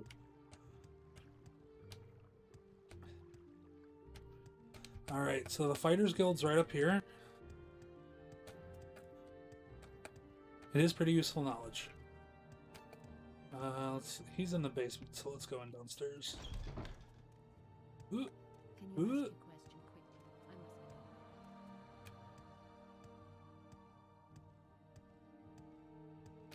I must know. Here he is. I'm listening. Good day, Hunka. So you're with Caius, eh? And Caius wants information. Of course, there's a this for that involved. I require a favor first, and then I'll tell you what you want to know. First, let's ask about Morrowind history.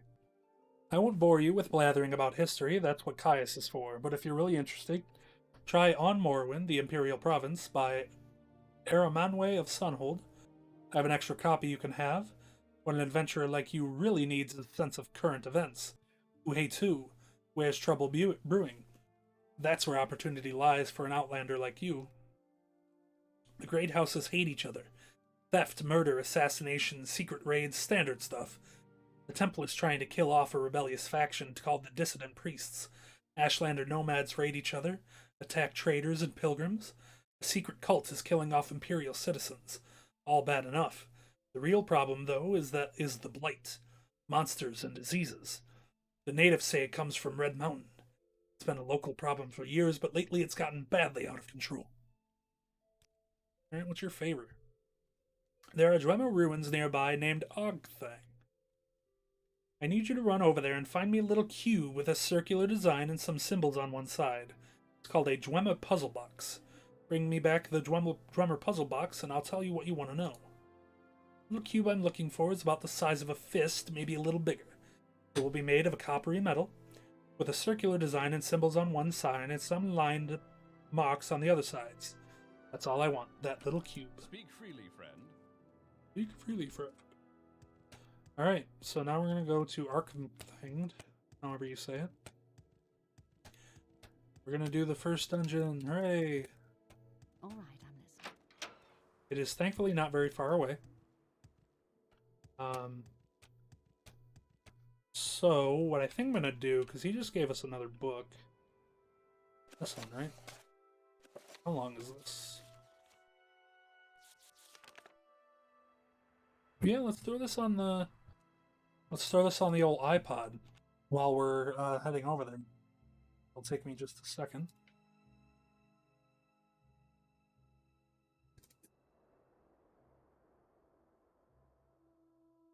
Oh yeah, this isn't long at all. All right.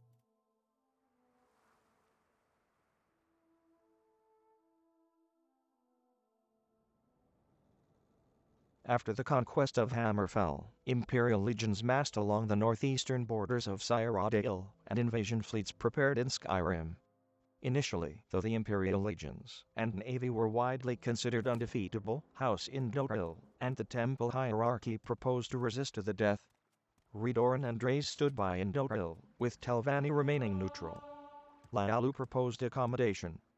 Contrived border incidents in Black Marsh ended inconclusively, but the swampy terrain did not favor Legion and Navy coordination.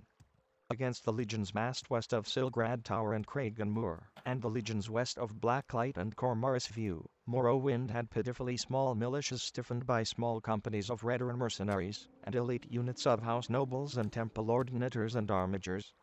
Further complicating matters was the refusal of Indoril, Draze, Lyalu, and Telvanni to garrison the western borders. Indoril and Draze proposed, rather than defend the western border, instead to withdraw to the interior and fight a guerrilla war. With Lyalu advocating accommodation and Telvanni remaining neutral, Redoran therefore faced the prospect of standing alone against the Empire. The situation changed radically when Vivek appeared in person in Vivek City to announce his negotiation of a treaty with Emperor Tiber Septim, reorganizing Morrowind as a province of the Empire, but guaranteeing all rights of faith and self-government. A shocked temple hierarchy, which apparently had not been consulted, greeted the announcement with awkward silence.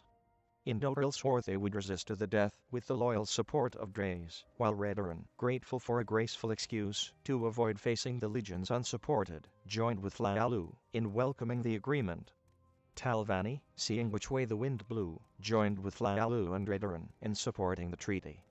Nothing is known of the circumstances of the personal meeting between Septim and Vivek, or where it took place, or the preliminaries which must have preceded the treaty. The public reason was to protect the identities of the agents involved. In the West, speculation has centered around the role of Zurian Arctis in brokering the agreement. In the East, rumors suggest that Vivek offered Numidium to aid in the conquest of the Altmer and Somerset Isle in return for significant concessions to preserve self-rule, house traditions, and religious practices in Morrowind. The Lord High Counselor of the Grand Council, Anindoril, refused to accept the treaty and refused to step down. He was assassinated and replaced by Lyalu. House Lyalu took the opportunity to settle some old scores with House Indoril, and a number of local councils changed hands in bloody coups. More blood was shed in these inter-house struggles than against the Imperial legions during Morrowind's transition from an independent nation to a province of the Empire. The generals of the legions had dreaded an invasion of Morrowind. The Dunmer were widely regarded as the most dreadful and fanatic foes, further inspired by their temple and clan traditions. The generals had not grasped the political weaknesses of Morrowind, which Emperor Tiber Septim recognized and exploited. At the same time, given the tragic depopulation and destruction experienced by the other provinces conquered by Septim, and the swift and efficient assimilation of Morrowind into the imperial legal systems and economy, with relatively small impact on lower or upper classes of Morrowind's citizens, the tribunal also deserves some credit for recognizing the hopelessness of Morrowind's defense, and the chance of gaining important concessions at the treaty table by being the first to offer peace. By contrast, many Indoril nobles chose to commit suicide rather than submit to the Empire, with the result that the house was significantly weakened during the period of transition, guaranteeing that they would lose much of their influence and power to House Lyalu, whose influence and power was waxing with its enthusiastic accommodation with the Empire. The temple hierarchy more skillfully managed their loss of face, remaining aloof from political struggles, and earning the goodwill of the people by concentrating on their economic, educational, and spiritual welfare. Alright, so that is a little bit more insight into the world that we're dealing with here. And this is a Dwemer ruin. This is something I feel like they really tried to match the feeling of these places with the Aldmeri ruins in Oblivion, but they just really did not manage it at all. Not even close.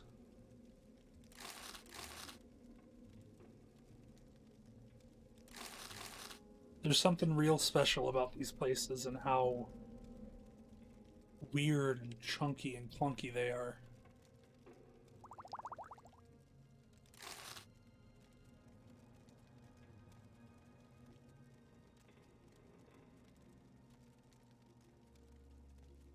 Also, the sounds in here are just so cool. Creaking of the steam pipes and the like thunking of the gears and shit. And of course, there's a bunch of bandits hanging out in here.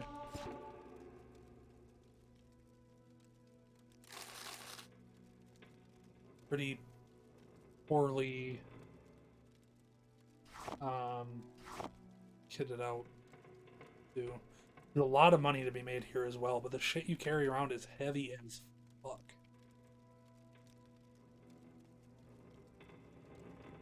Like if you look, this pitcher is 8 pounds and this goblet is 3.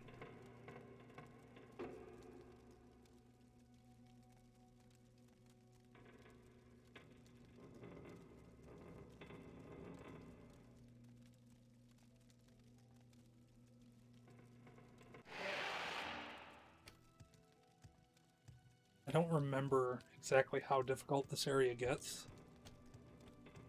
I will say everything is pretty easy in this game with the attack mods, but I really don't mind.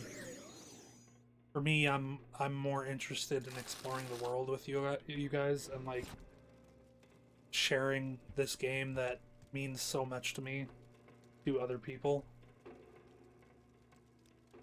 I don't mind if it only takes... Oh, shit.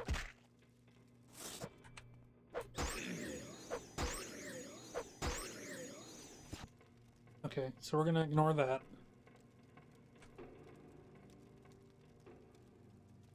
That's the first expansion pack trying to start. The one serious issue with this game is that when you have Game of the Year, it just starts the expansion pack. So, next time we can talk to a guard, that'll stop that from happening, but until we get to talk to a guard, there's a good chance that anytime we rest, we're gonna get attacked by an assassin. See, this is trapped. I don't have a probe with which to disarm it, but thankfully only one side of the door is trapped for some reason.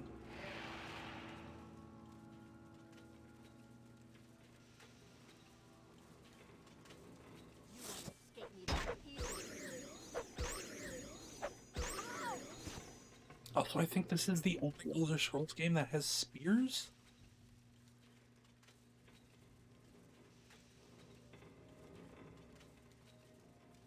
Yeah, this game came out on the original Xbox, of all things. Like, it really upsets me the way they ended up taking this series after this game, because they just started removing more and more of what made Elder Scrolls games interesting. Especially with Oblivion after this, where it was such just generic fantasy. After this game and its weird architecture and wild story, it was so disappointing to play Oblivion afterwards and just have it be so boring.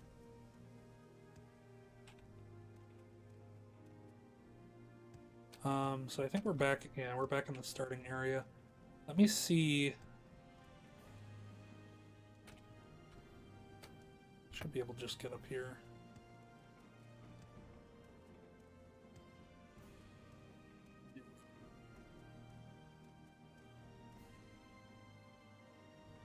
Dwarven Spear. Yeah, like, you make so much fucking money in this place. But then it's like, Dwemer Cog, 100 gold, but 50 pounds. I'm gonna take it off, because it's just not... 50 pounds.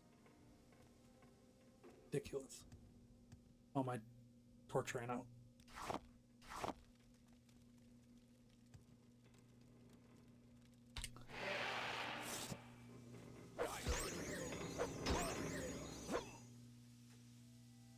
He died. Lost Creto. Ooh, he has some unlocking scrolls. We'll definitely take those. Fire resistance, meh. Dispel, meh. For common disease, that'll be good. Ooh, levitate. Chameleon, that's very low chameleon. And there's the drummer puzzle box. So let's load up our pouch with as much as we can carry and get the fuck out of here.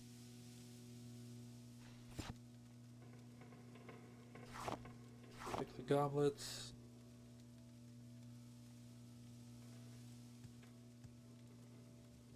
There's a whole area in this that has like lava and shit, but I don't think we can really get anything at this point in the game. So I'm not gonna bother.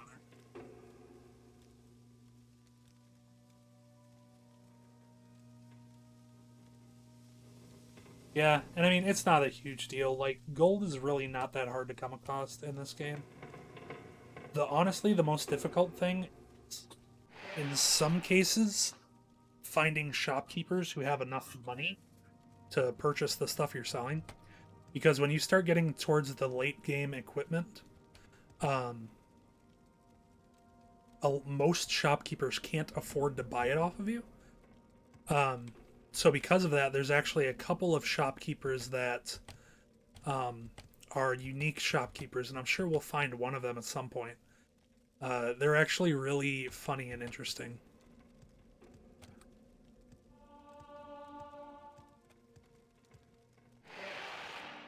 Ooh, it's nighttime out here. Let's rest until day. Hope we don't get attacked by another assassin. We're good. Okay. Yeah, I'm probably going to at some point just look up where they are if it gets to that point, just because I do want to really show them off because they're really funny. Do not look them up. Or do. I'm not your mom. But, yeah, I know one of them, Creever, or Creature, or whatever his name is, Screever, is pretty easy to find. I actually stumbled across him on accident, but the other one, the one you really want, is a pain in the ass to find. Even when you look it up, because it's just really hard to tell if it's the right person.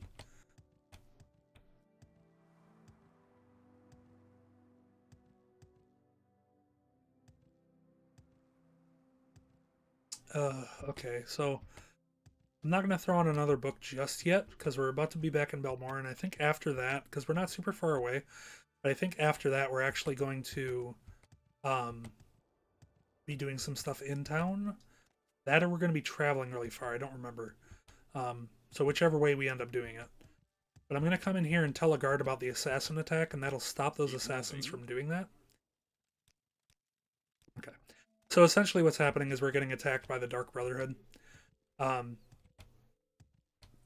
It's kind of a bummer that it ends up happening that way, because like the armor that they have is really, really strong, especially for super early in the game. It's not super duper strong, but it's really good for early in the game. And after, I want to say after 3 in-game days, that's when they start attacking you. So it's just kind of a bummer. But now they will leave us alone. And again, I don't really want to go into why they're attacking, because it's expansion content, but maybe we'll play Tribunal? And maybe we'll even play Blood Moon, I don't know. Morrowind itself is a really, really long game, and I don't think I'm going to, like, get worn out playing through the whole thing again, because, like, I love this game to death. I will play this any day, especially if other people are enjoying it with me. But,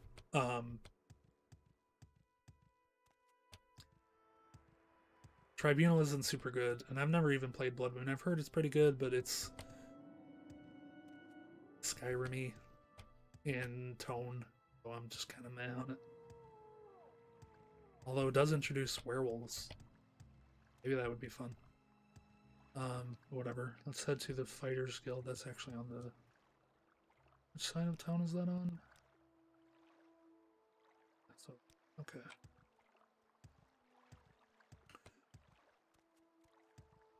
Yeah, I do the same kind of thing. I like jump around everywhere, and then sometimes when I'm playing like for myself, if I want to avoid cheating, I'll actually get into the river here and swim against a corner with like aiming up so I don't go underwater. And then I'll just hit auto walk, which is what I usually do when I'm traveling a lot. Yeah, and get the athletics by just swimming into the corner. Swimming is the fastest way to increase it, and it's the dumbest thing in the world, but I used to do that shit. When I was playing on the original Xbox, there's a cheat code to actually refill your health mana or your health magicka and fatigue bars, and I would do the health cheat, which is hover over health in your item in your thing, hold the B button, and then type in black, white, black, black, black. And you hold black until it fills up. But if you hold back and then hit the B button to close the menu, it'll just constantly fill your health. And I remember I would go get into a fight with a low-level enemy and just have it constantly refill my health, and then leave it running overnight. And then in the morning, I'd come back and whatever type of armor I was wearing would be like 50 points higher. Want something, friend? Shit like that. It's dumb as hell, but it's funny. So, have you done that little favor I asked you? Perfect. Just what I was looking for. Just let me take this Dwemer puzzle box, and then I'll tell you what Caius will want you to know about the 6th house. And about the Nerevarine. By the way, the inscriptions on the box seem to be directions for setting a Dwemer key to open a specific lock. If you're interested, after you've delivered the report to Caius, come back and maybe I'll give you a key to take back to Arkanthang. We might do that at some point. I'm going to focus on the story. Maybe we'll do some side content at some point, especially as we get later in the game and explore the weirder areas. But for now, I'm going to focus on the main story. Let's learn about the 6th house. Yeah, for sure. So as we heard from that book and the horrible pronunciations in the text-to-speech, there are 5 houses. There's Hlalu, Redoran, Telvanni, and then 2 others I can never remember the name of. So this is the 6th house. House Dagoth is the 6th house, the lost 6th house. In the First Age, House Dagoth betrayed the other great houses during the war in the First Council. Oh yeah, Indoril and another one. I don't remember. And was destroyed for their treason. I can answer any questions you have, but I'll also give you some notes to give to Caius and recommend some 6th house references he should read. So House Dagoth. House Dagoth was the 6th of the 7 Dunmer Great Houses. Nothing remains of the 6th house. Its members were all slain and adopted into other great houses, following their treason in the War of the First Council. Their clanstead was called Kagorun. References. Here's a list of cheap books. All of them will tell you something about the 6th house and how it ended. The War of the First Council, Saint Nerevar, Nerevar Moon and Star, and The Real Nerevar.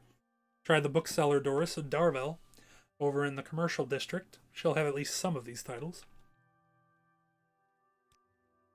Alright. Let's go report to Caius.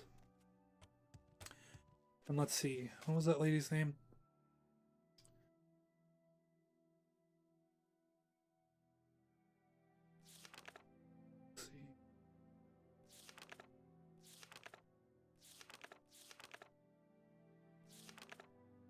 Let's see.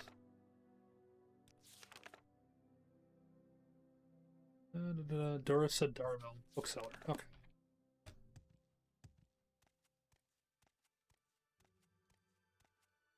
I think we're already in the commercial district. Oh, here we go. He's right across the thing. What is this about? So I'm looking for books. We're going to buy ABCs for Barbarians because it's very funny. Children of the Sky, Chronicles of Kuleft. There are so many books in this series. Faithon Oblivion, Origin of the Mages Guild, Overview of Gods and Worship, paper. Reflections on cult worship, Sayer Ronnie's sermons. Annotated a nod. 2 different covers of it, interesting. Anticipations, Arcturian Heresy, Brothers of Darkness, Change Ones, Old Ways, Pig Children, Pilgrim's Path, Real Baron Zaya, 1 through 5, damn. Ruins of Kemalzea, The True Nature of Orcs, The Wild Elves, The Old Book of Riddles, The Vampires of Vardenfell, of Vivek and Nathal. Okay.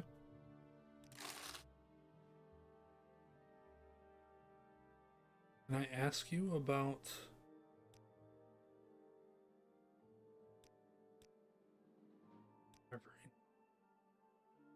No.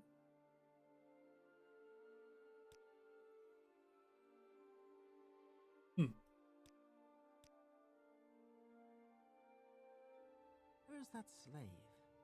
Here not long ago. Oh yeah, there is slavery in Morrowind. Kind of forgot about that. It's a kind of a thing.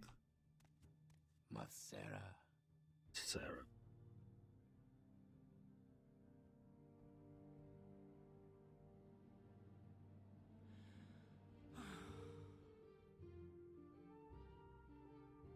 Here's Hackavir.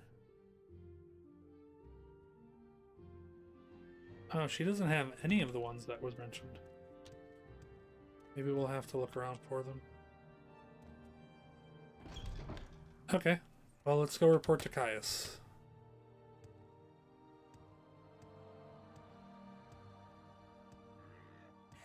Yeah. This is the most viewers I've ever had. This is wild.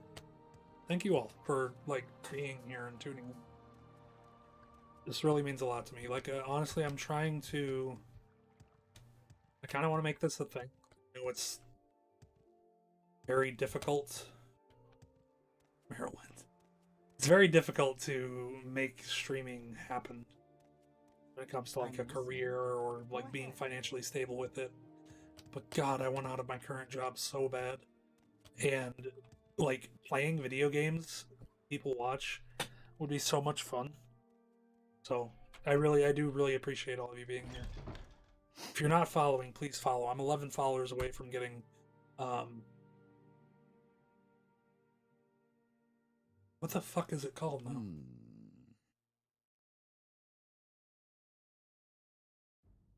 You know that thing when you can start getting subs and stuff? Wow, I am blanking on word. Yeah, affiliate, thanks. I'm 11 followers away from affiliate. So... Oh shit. Thank you for the follow, Fio. You got the rare one. Which I think OBS, Streamlabs OBS might suck and it's just going to keep doing the rare one forever, huh? Thank you, CHR6x9, for following. I guess we'll just deal with Cool Kirby. Are you here to discuss your orders, Hunka? Or is there something else you want? These notes are from Hasfat Antibalas. Excellent. I trust he didn't work you too hard for them. I'll look them over in more detail later, but now I have some new orders for you. I've glanced at Hasfat Antibalas' notes. They cover the 6th house admirably, but not the Nerevarine cult. Hop on over. Okay. I feel like they knew. I feel like they knew. Here, Bryson. There you go. I repeated it for you. I feel like they knew, because they're telling me to hop on over. I feel like they knew everybody just jumps in this game. Hop on over to the Belmore Mages Guild. It's right next to the Fighters Guild. Get Sharn Grabmuzgab, tell you what she knows about the Nerevarine. She'll have some silly errand for you, do what she asks, and report back to what she's given when she's given you the information.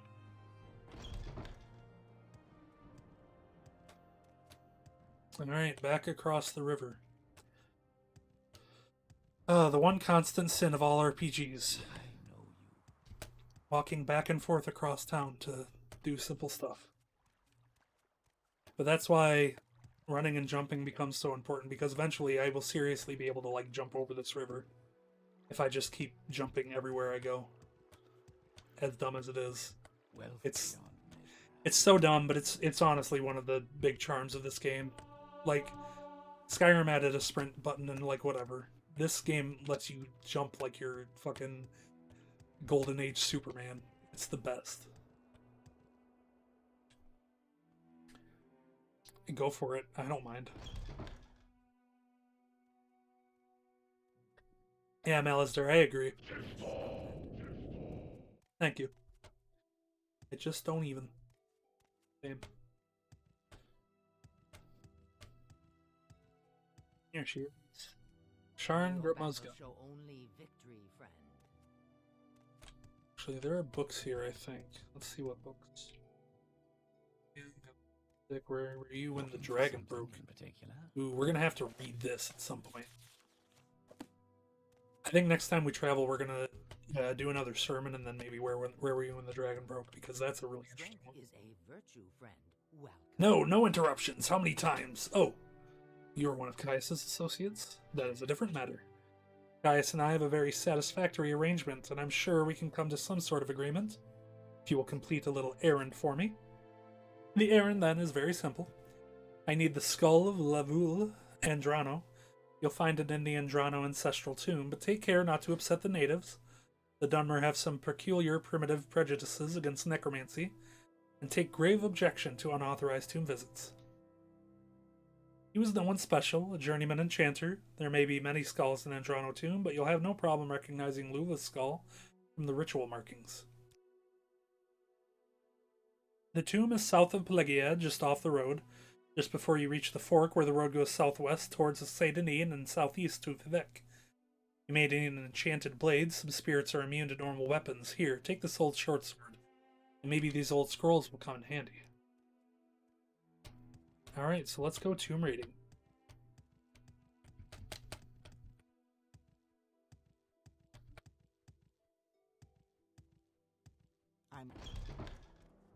Alright, so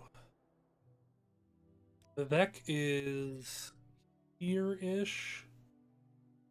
There's Pelagiad, so we'll go to Pelagiad first. Oh, well, thank you, Vio. I really appreciate it. Actually, before we go, let's visit the pawnbroker and unload all this bullcrap we've got on me.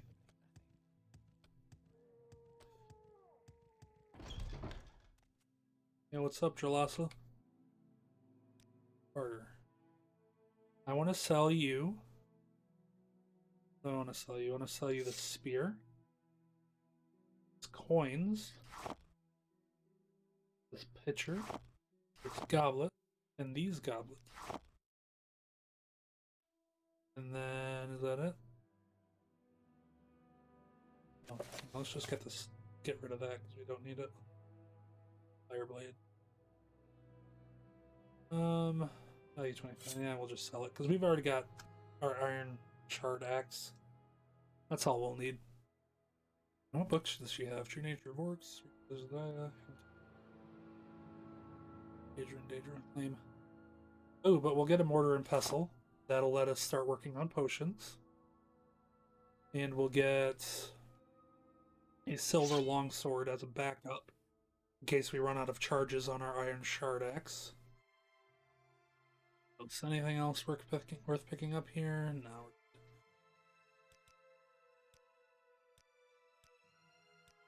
Okay. Alright. Equip this so that we have it handy. And let's read ABCs for barbarians real quick. A is for Atronach.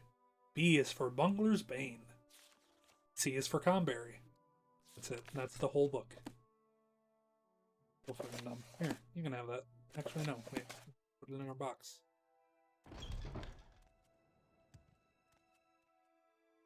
Hi, Mom.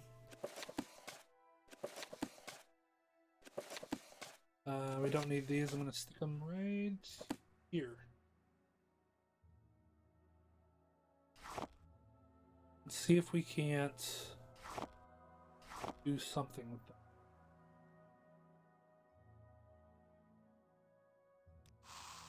Potion failed, potion failed. Oh well. Alright.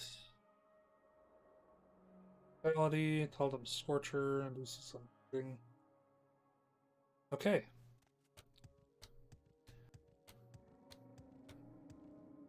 All right, so let's set off. I'm gonna put on the second sermon. I think that'll be fun. Let's do a quick save. Anka Croft, because we're about to go tomb raiding. And let's go ahead and listen to sermon number 2. Sermon 2. The Necheman's wife, who carried the egg of Vivec within her, went looking for the lands of the Indoril. Along the journey, many spirits came to see her and offer instructions to her son-daughter, the future glorious, invisible warrior poet of Vardenfell, Vivec. The first spirit threw his arms about her and hugged his knowledge in tight. The Necheman's wife became soaked in the incalculable effort. The egg was delighted and did somersaults inside her, bowing to the 5 corners of the world and saying, "Thus, whoever performs this holy act shall be proud and mighty among the rest." The second spirit was too aloof and acted above his station so much that he was driven off by a headache spell. The third spirit, At-Hatur, came down to the Necheman's wife while she relaxed for a while under an emperor parasol. His garments were made from implications of meaning, and the egg looked at them 3 times. The first time, Vivec said, "Ha! It means nothing." After looking a second time, he said, "There might be something there after all." Finally, giving At-Hatur's garments a sidelong glance, he said, "Amazing, the ability to infer significance in something devoid of detail." "There is a proverb," At-Hatur said, and then he left. The fourth spirit came with the fifth, for they were cousins. They could ghost touch and probed inside the egg to find its core. Some say Vivec at this point was shaped like a star with its penumbra broken off. Others that it looked like a revival of vanished forms. "From my side of the family," the first cousin said, "I bring you a series of calamities that will bring about the end of the universe." "And from my side," the second cousin said, "I bring you all the primordial marriages that must happen within them, each one." At this, the egg laughed. "I am given too much to bear so young. I must have been born before."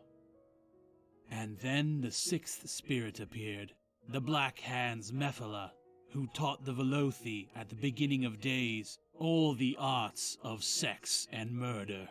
Its burning heart melted the eyes of the Necheman's wife, and took the egg from her belly with 6 cutting strokes. The egg image, however, could see into what it had been before in ancient times, when the earth still cooled and was not blinded. It joined with the Daedroth and took its former secrets, leaving a few behind to keep the web of the world from disentangling. Then the Black Hands Mephala put the egg back into the Necheman's wife and blew on her with magic breath until the hole closed up. But the Daedroth did not give her back her eyes, saying, "God hath 3 keys, of birth, of machines, and of the words between." Within this sermon, the wise may find 1/2 of these keys.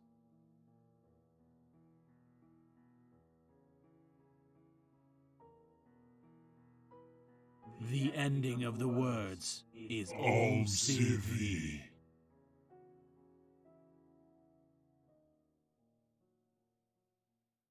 God, this stuff is so fucking silly and so good. I love it so much. Alistair, I really appreciate that you put that all together for me.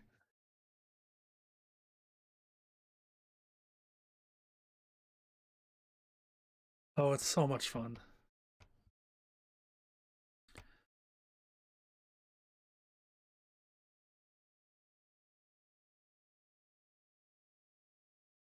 I should probably unmute the game. Is this... Nope, we're not quite there yet.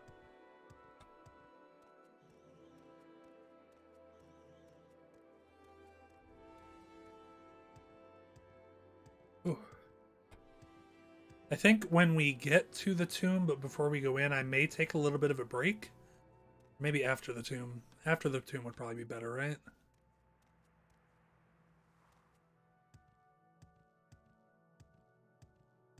Yeah, while I was listening to that, I legitimately forgot that it wasn't official. It's so good. You did such a great job.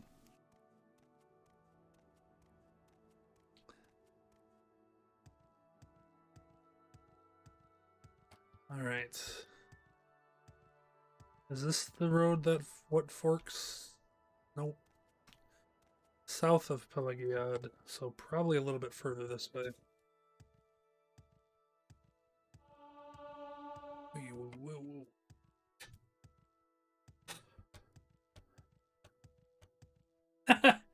Well, thank you for hanging out, Nunu. You have a wonderful rest of your night. Sleep well and all that.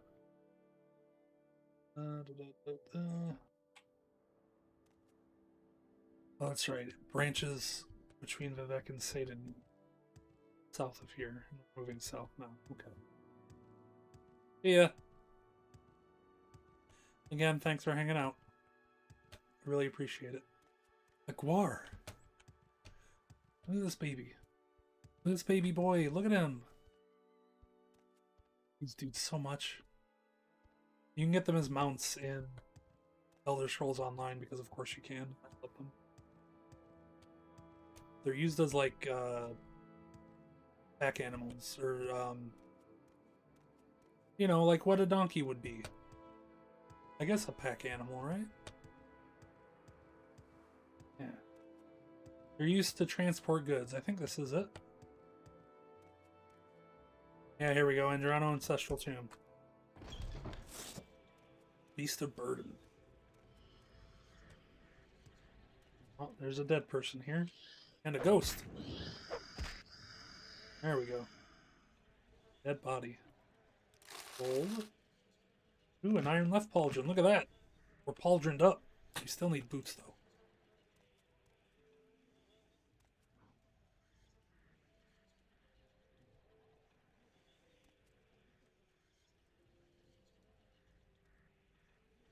I don't know what St. Velith does, so we'll say no for now. I think we're going to need to keep this up, too. Uh-oh. Here's where diseases start to become a possibility.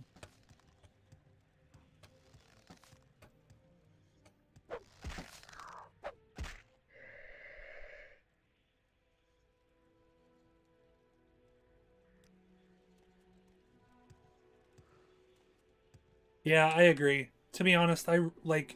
Oh. This is my favorite aesthetic by far. Is just like...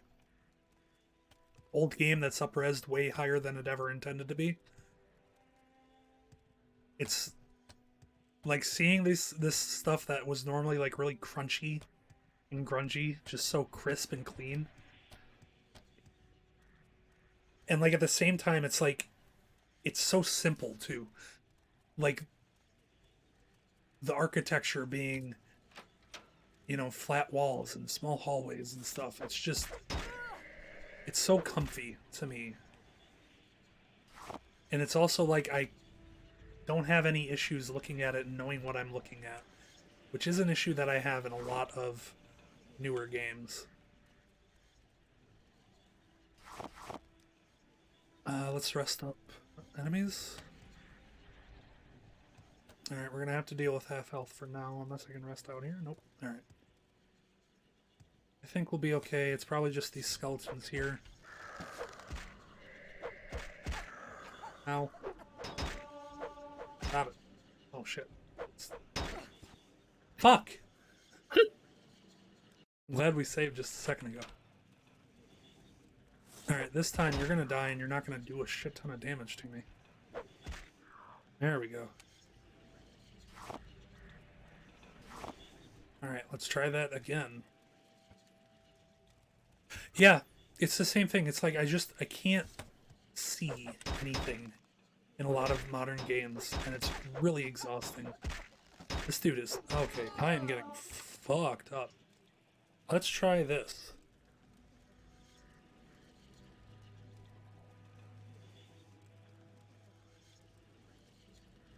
Let's try some magic. Yeah, there we go.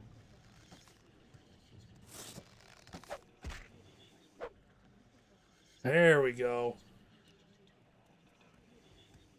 Just touch him and he explodes.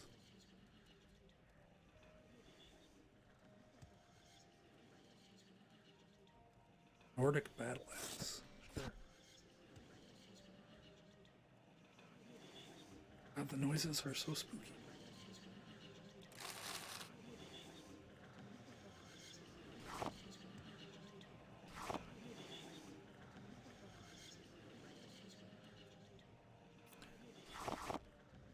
I wasn't going to steal out of any of the urns, but I changed my mind. I'm going to take that specific bone meal and that's it. Let's do another quick save. Oh, that goes down. That's where we need to go eventually, but not quite yet. Nothing in here. Okay. Meat, ghoul heart. Gold.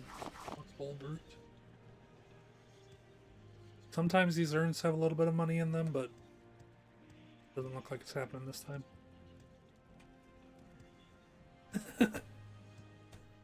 Yeah, I gotta shove some bone meal into my beefy brother's gut. Yeah, you didn't block that.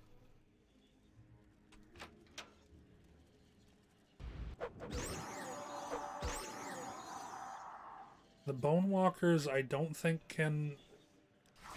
they're too dangerous as far as... there you are. I don't think they're too dangerous as far as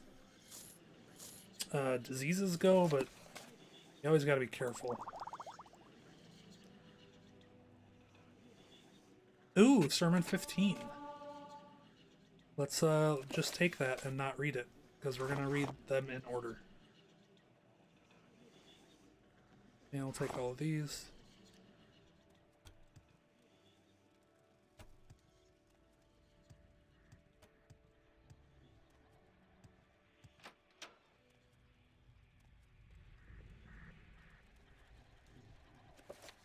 Homilies of Blessed Almalexia.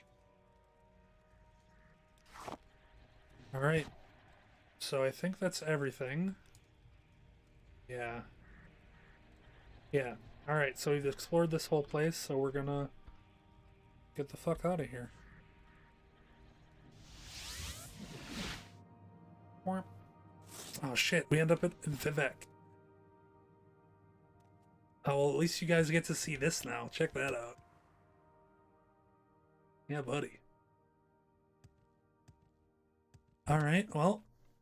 Speak quickly, Outlander, or go away. Vivec, city of Vivec. We can't meet him yet, but Vivec is that way. I gotta look at maybe getting the graphical extender going so that I can up the draw distance. Because, like, this is the max draw distance right now without mods, which is not super far. Yeah, this city's super cool. I love it here. It's, like, big and wild, and these are all, like man-made and just in the water. Visiting here was actually really fun in The Elder Scrolls Online, because that takes place in the Second Era. So it's like 1,000 or 2,000 years before the modern Elder Scrolls games. I say modern as if I'm talking about their timeline, but it takes place like 1,000 years prior to this, and you get to see Vivec being built, and it's super cool. I might be able to get a boat ride.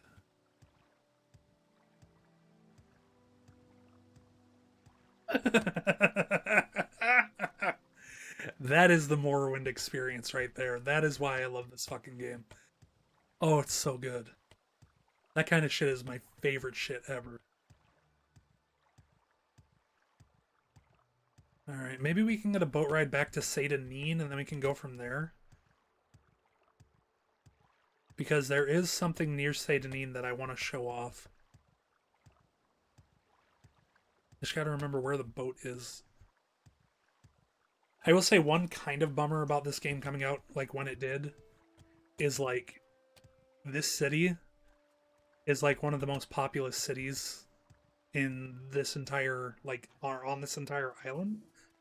But because this game came out 20 years ago, there's kind of nothing going on. I would love to see that changed with a mod or two. I did try to download a mod that, like, prettied up Vivec a little bit, and it absolutely tanked the frame rate. I think this game does have some optimization issues when it comes to that kind of thing.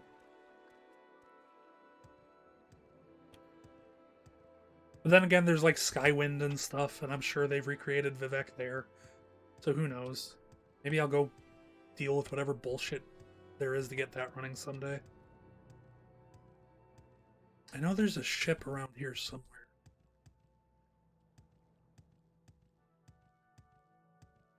Where are we, by the way?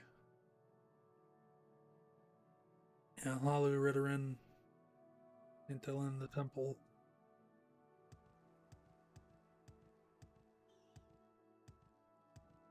There we go, signpost. There's a person over there? Is that a person? No, I think that's more signpost. Oh shit, acrobatics at 20, we're getting there. So yeah, Saint Nina's this way. Let's go this way. Shouldn't be too long of a trek, but while we're doing this, let me find another book to put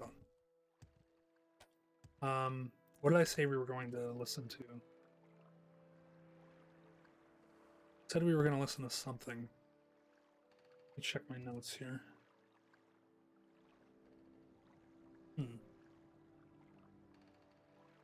What did I say we were going to listen to like 35 minutes ago?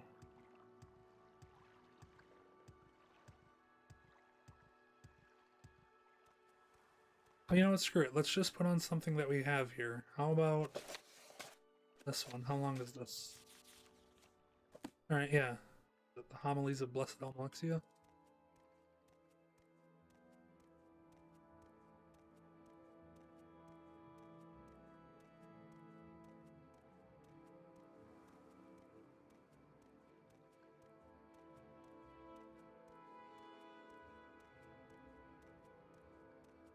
Sothisil and the Scrib's young Sothisil, while playing in the egg mines, saw a number of Scribs in a deep shaft, and he began to cast stones upon them, snickering, as they skittered and scattered, until one of the Scribs, lifting its head up in agony, cried out to Sothisil, "Please, please, have mercy, little boy, for what is sport to you is suffering and death to us." And so Sothisil discovered that the ideal of amusements of one may be the solemn tortures of another. Lord Vivec and the contentious beast Seshok and Akagauti were strutting back and forth in a foilada, casting aspersions of one another's looks. "You are the ugliest creature alive," the Shok told the Kagauti. "No, you are the ugliest creature alive," the Kagauti told the Shok. For each thought himself most handsome, and the other most ugly. Then Lord Vivec chanced by and settled their dispute. "No, you both are the ugliest creatures alive, and I will not have my pleasant sojourn spoiled by your unseemly squabbling." So he dealt them both mighty blows, shattering their skulls and silencing their argument, and went merrily upon his way. And thus Lord Vivec proved that ugliness is as much in one's manner as in one's appearance. The boiled Kagauti, it is said, that if a Kagauti steps into a boiling pool, he will leap out immediately to avoid harm. But if the Kagauti is standing in a pool, and a wizard slowly raises the temperature, measure by measure, to boiling, the Kagauti will calmly stand in place until he is boiled. Thus we see that we must be alert not only to the obvious danger, but also to the subtle degrees by which change may result in danger. The dubious healer once upon a time, Atelveni, issued forth from his tower, and proclaimed to all the world that he was a mighty and learned healer, master of all alchemy and potions, and able to cure all diseases. Lord Vivek looked upon this wizard and listened to his boasting, then asked him, "How can you pretend to prescribe for others the cure to all diseases, when you are unable to cure yourself of your own manifest arrogance and foolishness?" The Gar and the mud crabs the Gar were so tormented by the other creatures they did not know where to go. As soon as they saw a single beast approach them, off they dashed in terror. One day they saw a pack of Nexhounds ranging about, and in a desperate panic all the Gar scuttled off towards the sea, determined to drown themselves rather than live in such a continual state of fear. But just as they got near the shoreline, a colony of mud crabs, frightened in their turn by the approach of the Gar, scuttled off and threw themselves into the water. "Truly," said one of the Gar, "things are not so bad as they seem. For there is always someone worse off than you." The wounded Netch lay himself down in a quiet corner of its feeding ground. His healthy companions came in great numbers to inquire after his health, yet each one helped himself to a share of the fodder which had been placed there for his use, so that the poor Netch died, not from his wounds, but from the greed and carelessness of his erstwhile friends. And so it is clear that thoughtless companions may bring more harm than help.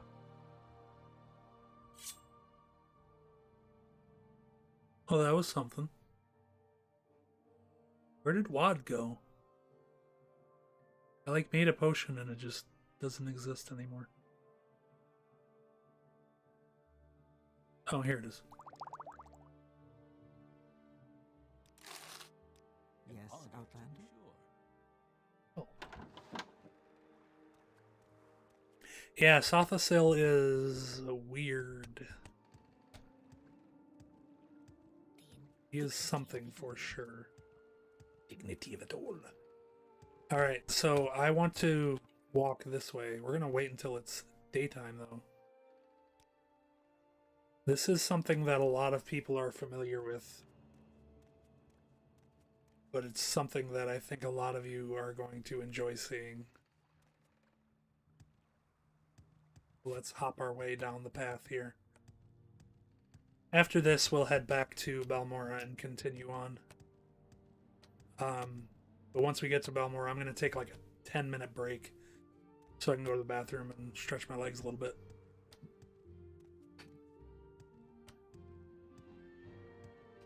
Oh, if I remember correctly, there's another magic trunk weapon over here. Let me check real quick.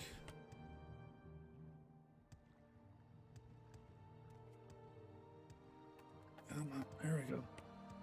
This one's a little harder to get to. Was I wrong? I think I was wrong. It must not be this one.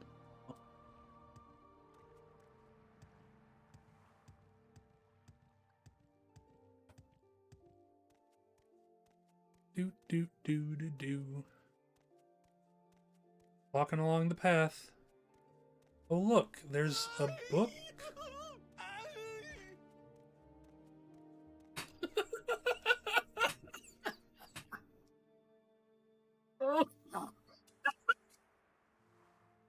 God, that never gets old. It never gets old. Tariel. I believe I may have found the correct formula for the spell I am developing. With it, I will be able to travel great distances without the need to pay others for the service. If all goes well, I will test out the new spell. I believe I worked out all of the possible complications. It will allow me to leap great distances, covering many hundreds of miles.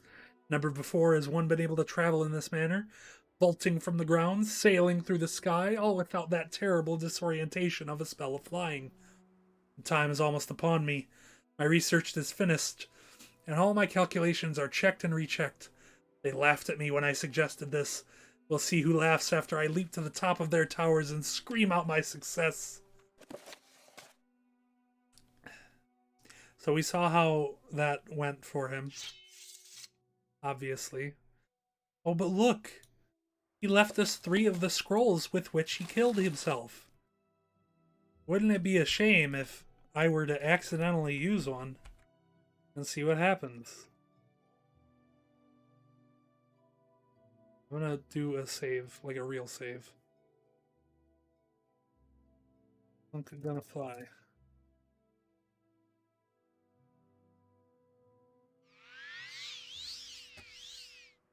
And off we go.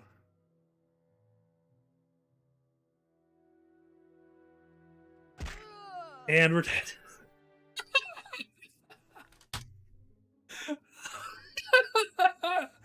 Oh, that's so good. Let's see if I can time this.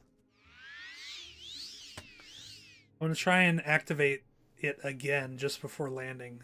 See if that keeps me alive. Oh. Haha! Oh shit! Oh, I didn't mean to jump. Oh well. Let's try it again. We did it. We traveled safely. I gotta wait for this to wear off before I jump. Because otherwise I'm gonna go flying and I'm gonna fucking die. Alright, we're good. We're good. We did it. That's all of them, I think. Yeah, that's fine. We're just gonna follow this river the rest of the way. Yeah, I'm like right outside Balmora.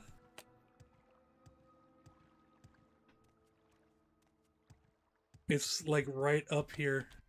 There it is. Here we are. We made it. Oh.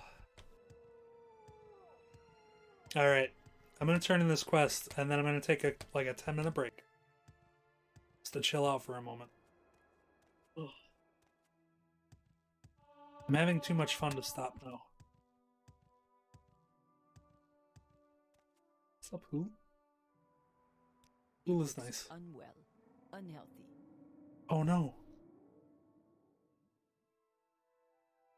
Oh, it's just because I'm hurt. Okay. Sometimes the NPCs will say that you look sick, and then that's like an indication that you've contracted some sort of disease. But in this case, it's just because I've taken some damage. So not a big deal. Wait. Fire skills on the other side.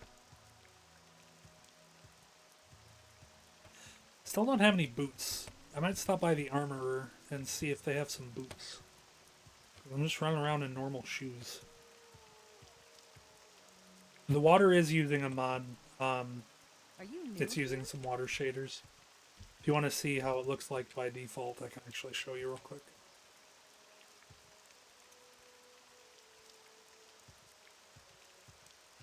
Yeah, so like this is with the water shader on. It looks really pretty. With it off, that's what it looks like. Which, whatever. This game came out in 2003 or 2002 or whatever. I like having that on though. Just because I don't feel it like detracts from the overall aesthetic of the game in any way. Without it looking like it's just fucking Alka-Seltzer water or something. Are you new here? Not really. Let's see, is this the armor? It is. Let's go see if he has boots. Meldor. Do you have iron boots? You do. You have better heavy armor boots than iron. Brick helm.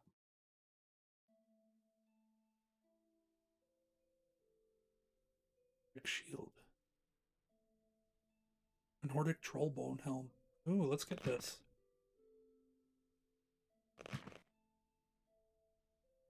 $21. Yeah, that's weird.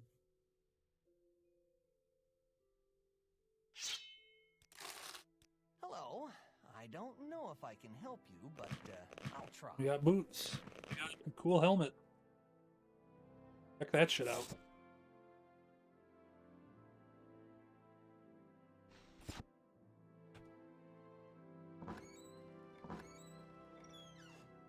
He's got orcish armor. That is, right? Oh, it's medium. Okay. Oh, that's right. Ebony is the high level heavy armor. All right, let's go turn in this skull. Feel like we need to throw those shoes on the floor. Who cares? Oh damn, that's worth a lot. I feel like we're like really weighed down for some reason. Probably all the heavy armor. We'll focus on increasing our carry capacity as we go. Maybe we'll switch to like medium armor. There's some really cool. Okay. Very good. I'll just take that skull from you. Perfect for what I have in mind. Thank you. Now, as I promised, I'll answer your questions on the Nerevarine cult. Go ahead. This Ashlander cult believes the long-dead hero Nerevar will be reborn to honor ancient promises to the tribes.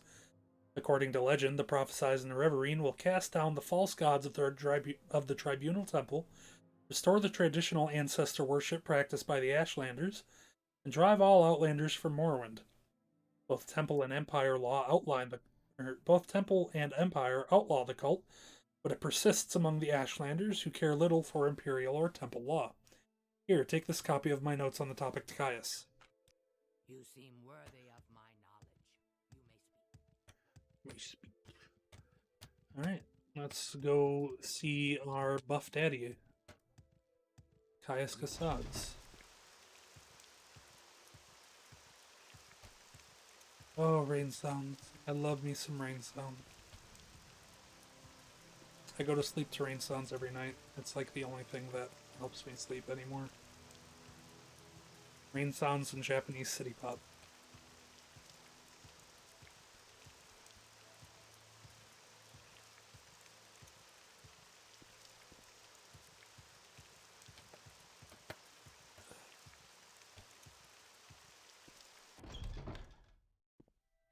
Let's take a rest.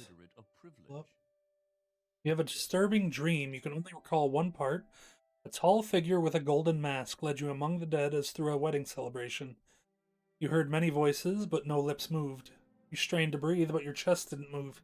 The tall figure spoke with each figure as he passed them, laughing and joking as if they were alive, but they made no reply. You tried to cry out, but without breath, your tongue fluttered in vain. So that's related to the story. As we go, we'll have more weird dreams. Are you here to discuss your orders, Hunka, or is there something else you want? And these are Sharn's notes on the Nerevarine cult. Excellent. I'm promoting you to a Blade's Apprentice, Hunka. Now give me some time to think how this fits in with the Emperor's plans for you. I'd like to see you at a higher level of conditioning before I send you out again, so take some time to polish your skills and enhance your cover story with a little freelance adventuring. Then, when you're at the level of performance I want to see, I'll have new orders ready for you. I'm promoting you to the Apprentice rank effective immediately. And here's a little present, 2 spell scrolls. The Divine Intervention will recall you to the nearest Imperial Shrine, and the Almsevi Intervention will recall you to the nearest temple. They come in handy for a quick getaway. No, Hunka, no thanks needed. You're doing great work. Now get out of here and let me read. Not ready for you yet. And you're not at the level of performance I'm looking for yet. So, as I said, take some time to polish your skills and flesh out your cover story with a little freelance adventuring. Then, when you've gotten some exercise and loot, come back and I'll have new orders for you. Oh wait, I need to rest again so that I actually heal.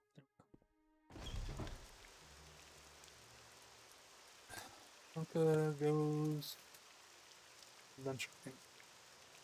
Alright, so I'm going to stop right here for a little bit and take a short break. Just because my legs and butt are hurting from sitting here all day, doing my job, and then sitting here more to stream. So like I said, give me about 10 minutes and I'll be back.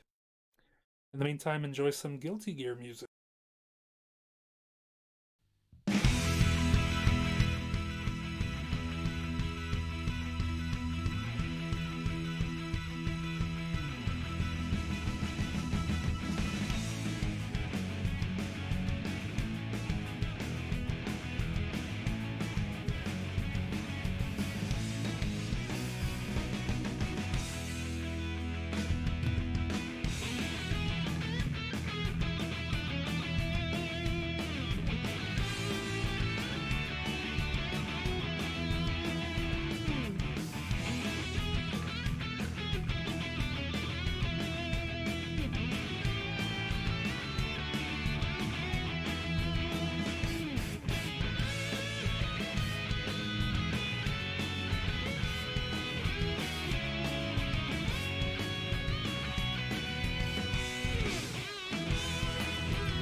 Hello. Back. Break is over. Let us jump back into it. So, Kaya said to go and fuck around and find out. Not really. But go and, like, keep in your cover, do side quests and stuff. So we're gonna go check out some Imperial Cult side quests. I looked up where to go, so we're gonna go be visiting Ebonheart. Which is, if I remember correctly, let's see here, it's like here-ish, I want to say, pretty close to. I think we can get there by Sailed Strider. If not, then we can get close enough and then we'll walk the rest of the way. Travel.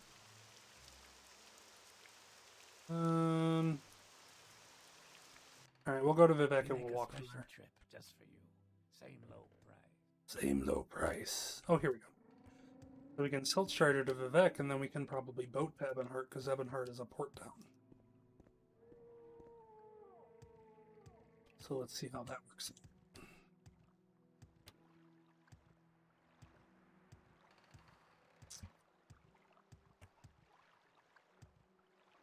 Travel. There you go, Ebonheart. Yeah, we are. Fucking dope ass Akatosh statue. I'm from Daggerfall, what do you think? Akatosh with his giant bad dragon butt plug. Fight well. Okay, Worf. Alright, so we are looking for Iulis Truptor in the Imperial Chapels. It should be up here. Keep moving. I'm moving. Cool. I'm listening. Right. Okay. Witty remarks to NPCs aside, I believe this is it. Just gotta hop our way over here. Garrison. Alchemouth Towers. There we go. Jonas Maximus. Jonas Maximus. Julius Caesar. Grand Council Chambers is where I want to be. What is it, Nord? Mission.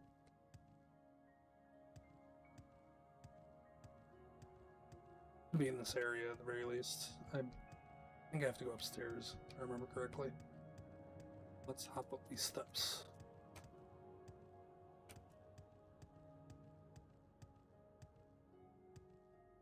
Yeah, this seems... Do you want Yes, something Sarah, from me? what do you want? Yeah, chill. How can I help you?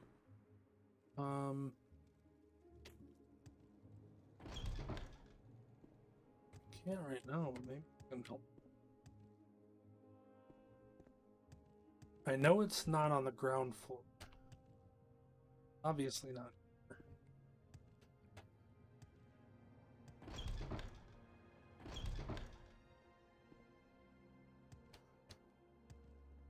I always get lost too. Do you?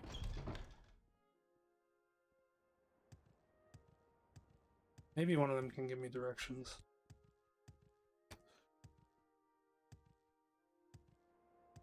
Wait, jump.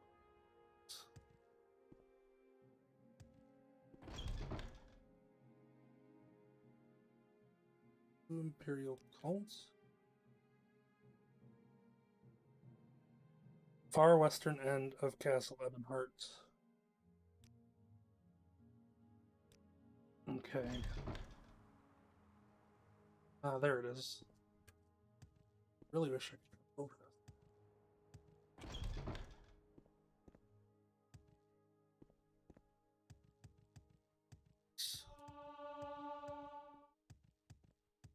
I'll find it soon, I promise, I swear.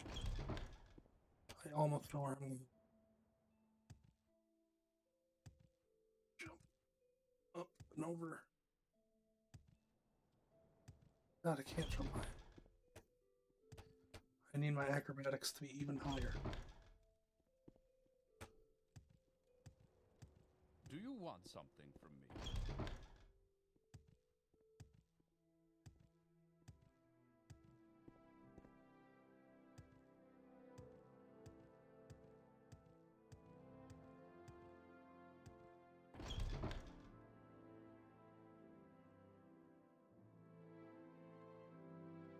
I just need to walk.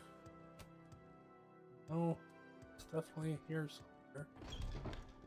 There is someone watching me, I can tell. Do I know you? Speak. Ooh, okay, I think we found. What? Here we go. Anything I can do for you? No. Go ahead. Need Welcome. What may I do? Aeolus. Go ahead. You've got the better of me, so go ahead.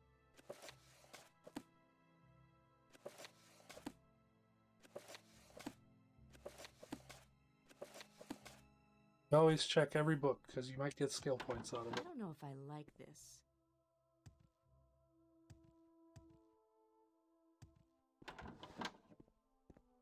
Here we go. Hello, I am Aeolus Trupter. I manage the volunteer almoners for our cult. Ready to accept a fundraising project as an almoner? Let me know. I'm ready. Thanks, Zenithar. We have so many projects and so little gold. Go ask the Skyrim mission in Emenhart for alms for the poor. They should give generously to support the Imperial cult. Our fundraising goal for the Skyrim mission is 100 gold. When you have reached our goal, return and deliver the gold to me. The Skyrim mission is Skyrim's diplomatic embassy to Vardenfell district. Leave the Imperial chapels, pass through the Grand Council chambers, cross the bridge, and then down the stairs. Out through the gate. As you look south from the gate, the Skyrim mission is to the right and west of the well. Imperial cult asks for donations from members and friends of the faith to support our good works. As a custom, we ask for alms for the poor because most of the gifts go to feed, clothe, cure, and heal the less fortunate, but in fact the donations go to support various worthy causes and special projects. Collecting alms is just one of the many tasks our more faithful members perform in the service of the Nine. Greetings. Yeah, see? My security went to 6, because I read a book. Alright, let's go, beg people for money. A visitor. You've got To the church. better of me, so go ahead. Oh, it's pretty straight away, huh? So how's everybody How doing? can I help you? Y'all chilling? Hanging out? Having a good time?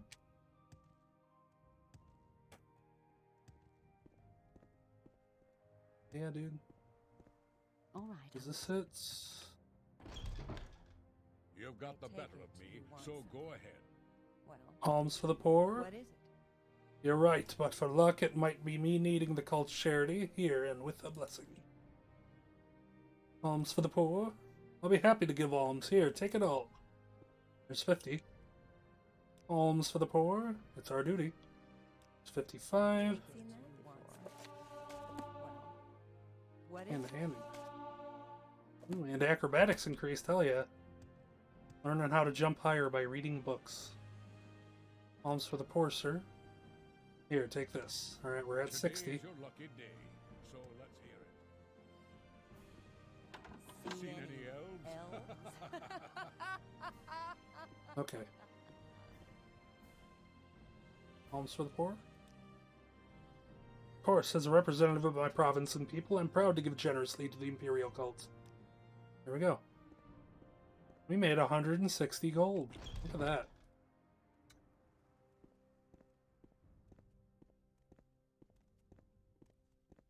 So, where are you from?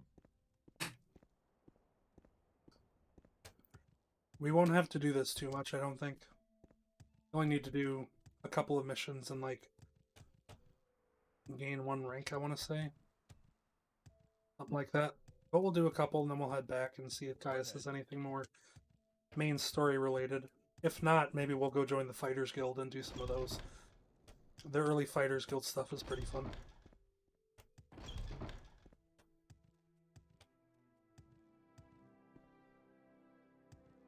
Maybe while we're doing this, if it's something especially boring, we'll listen to another sermon. I have doubled our gold. Excellent, you far exceeded our expectations. Surely you have a touch of Zenithar in your soul? Please accept this small token of our gratitude and encouragement. And when you're ready for your next Elminor mission, speak to me again. I got Shoes of Conviction. Well met, Outlander. What do those do? What is it? Ooh. I can fortify my personality by 10 points. Those would be nice and handy.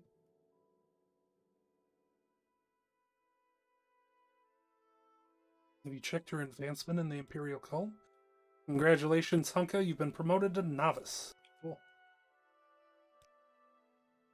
Oh, damn. Double promotion. You have shown yourself to be a loyal and diligent member of the Imperial Cult, Hunka. As a token of our appreciation, here's a little gift that may make your labors a little easier. And please remember, check your advancement in our ranks regularly. You have the attributes and skills we expect in our higher ranks, but you have not yet dedicated enough time and service to the 9 to warrant advancement. I can tell you more about the Imperial Cult ranks and their requirements if you like.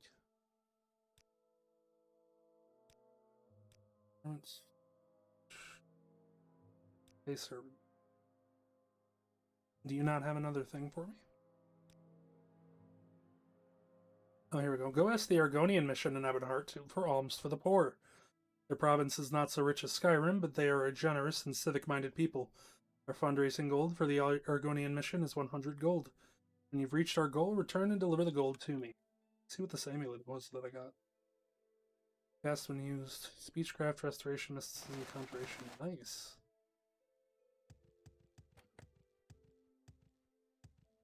Alright, so while I go and ask lizard people for money, I'm going to put on sermon number 3. Because I think that'll be fun to listen to right now.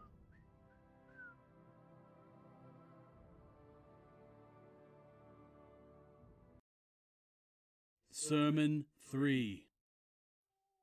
Being blind, the Netchman's wife wandered into a cave on her way to the domains of Indoril. It so happened that this cave was a Dwemer stronghold. The Dwemer spied the egg and captured the Netchman's wife. They bound her head to foot and brought her deep within the earth.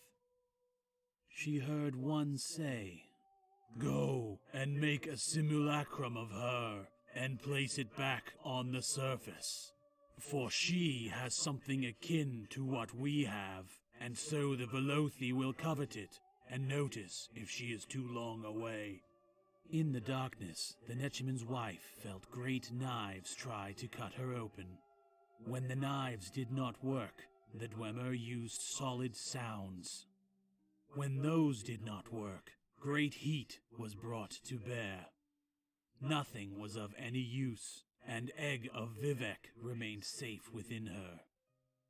A Dwemer said, "Nothing is of any use. We must go and misinterpret this." Vivec felt that his mother was afraid, and so consoled her. "The fire is mine. Let it consume thee, and make a secret door at the altar of Padhomey, in the house of Boet Hiah, where we become safe and looked after." This old prayer made the Netchman's wife smile and begin such a deep sleep that when Dwemer Atronax returned with cornered spheres and cut her apart, she did not awake and died peacefully. Vivec was removed from her womb and placed within a magical glass for further study. To confound his captors, he channeled his essence into love an emotion the Dwemer knew nothing about. The egg said, "Love is used not only as a constituent in moods and affairs, but also as the raw material from which relationships produce our later exasperations.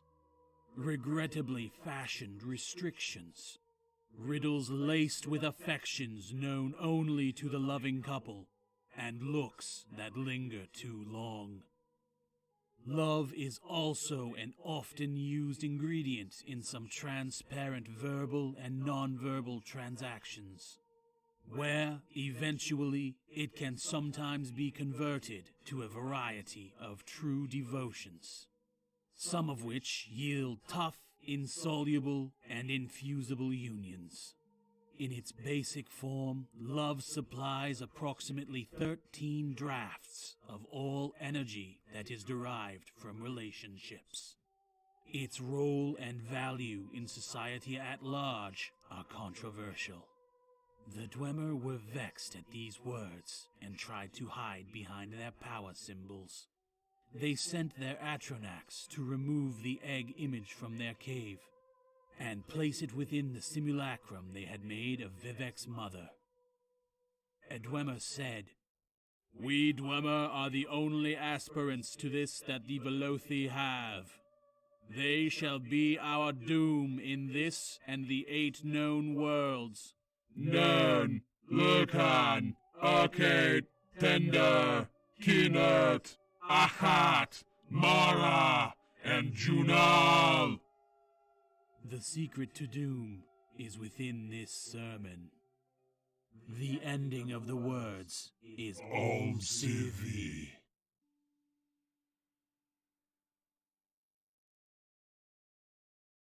Well, that was fun. Those sermons are so fucking weird. Greetings to you. A pleasure to meet you.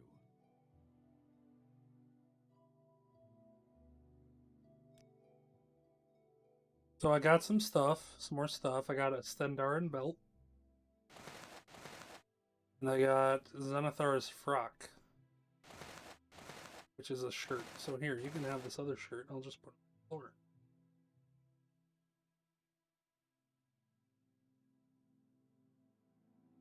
Alright, so I should have advanced enough for... what's his name? Let me actually see if I can rest in these beds. Yeah. I still haven't hit level 2 yet. Because old RPGs make leveling difficult. So I'm really hoping that I will hit level 2 soon.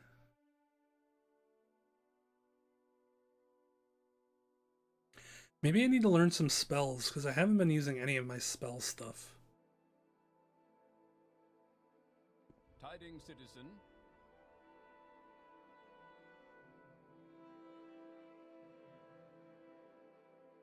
Okay, so now I get to go to Aldrune.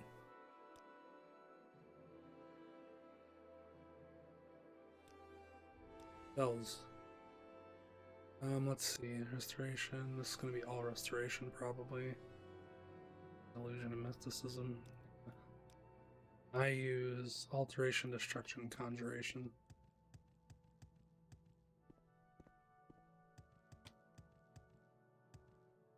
Stay out of trouble and you'll have none from me.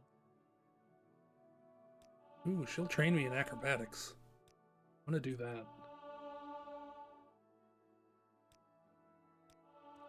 Thanks. This is a grand day. Greetings. Chant. Well, hello there. A pleasure to meet There you. you go. Spells. Mysticism. Do I do mysticism? Don't. Oh, I kind of do. Let's get that. That might be really useful.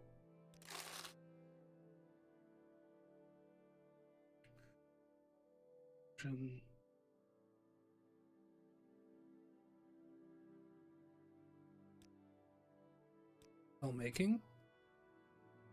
But these are the magic effects that I know. So let's make a new spell of shield on self. Magnitude 20 to 20. Duration. Now see, this is where it gets difficult. So let's do the duration of 1 minute. And then we're gonna have to drop this 1 to 10. Maybe we'll make the duration 30 seconds.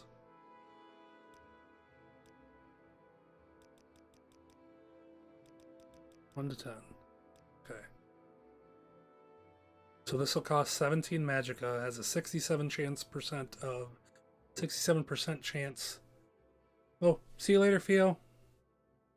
67% chance of working. Let's just call it Captain America.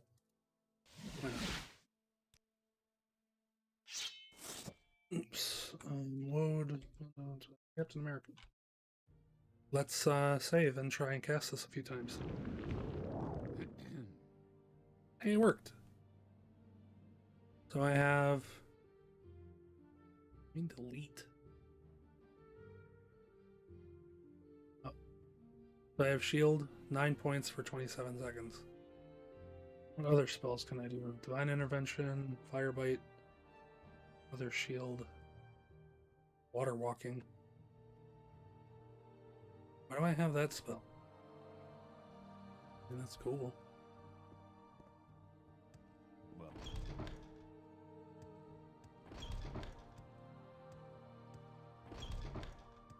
Yeah, it definitely does. And the fact that you spend all of the game jumping around makes your fatigue low pretty often. But at least waiting will refill your fatigue. Whereas waiting won't refill your health, but you can wait anywhere.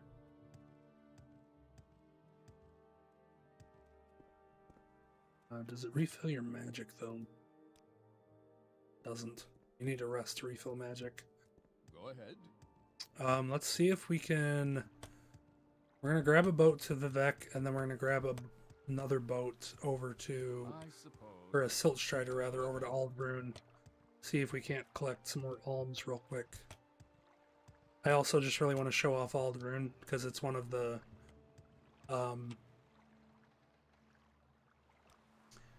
special places in this game. It's one of the cities that is made with the, like, it's one of the Dunmer cities. That's the easiest way to say it.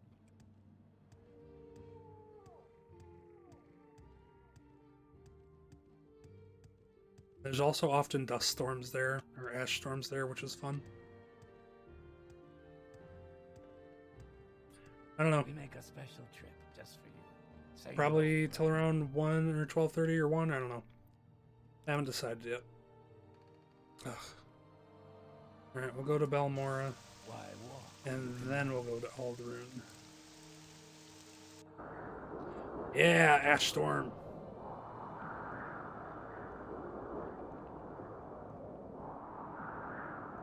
Love it. Alright, so where are we going for this? I guess just asking people here in Aldbrun for money. I gave at the temple. Alms for the poor, sir? No?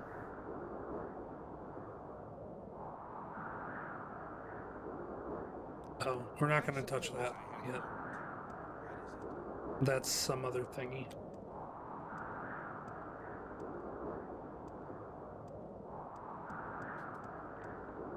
Veteran Guard, alms for the poor? Give it to me.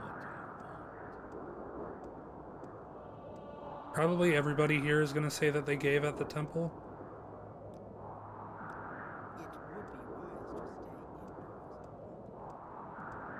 Maybe I can find someone who isn't a Dunmer. Which will be difficult. Here of all places.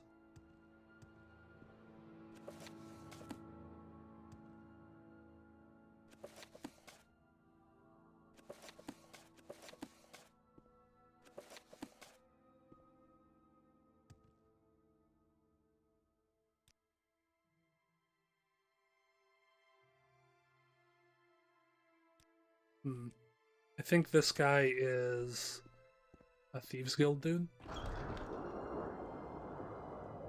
think. Let's start in.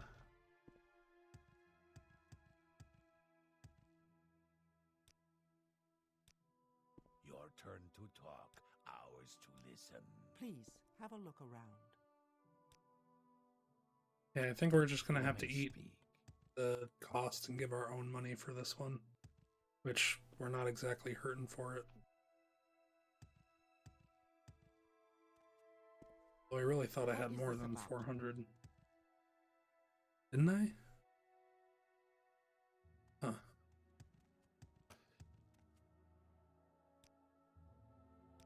Wealth beyond measure, Outlander. Thanks, bud. Move so I can read these books. Move. Outlander. Read the books. Please? Please move?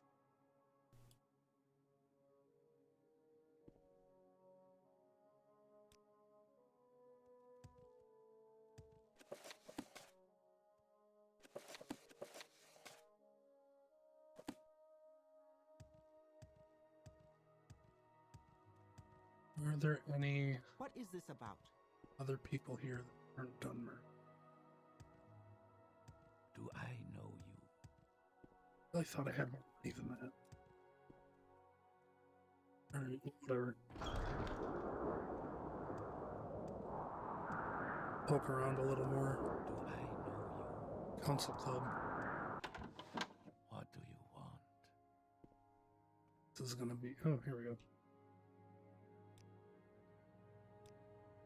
Yeah, I don't think I'm getting any money here. Can we hurry this up?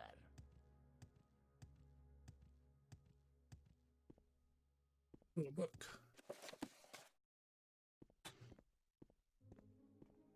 Can we? Okay, well maybe it's time we just head back to Pelagiad and work over our own cash. Maybe. Well, there's other stores. Seller. I think you have to come to this seller later in the story as well. You're the pawnbroker. What do you want? Maybe I can make some money here. I'm gonna need it.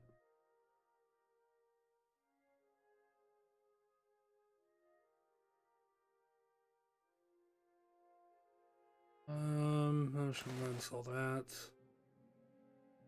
I don't really need this anymore, but I'll hold on to it. I'll sell that one.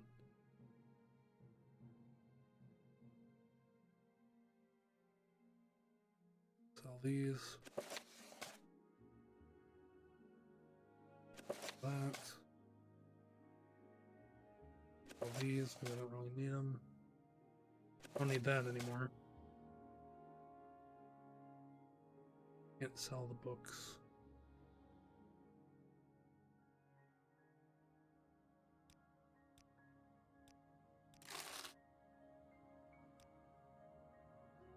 Alright, well at least we made some money for us to go turn into the temple.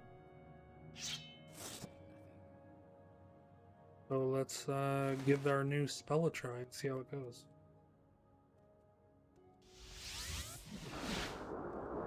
Yeah. This isn't the right place at all. Go ahead.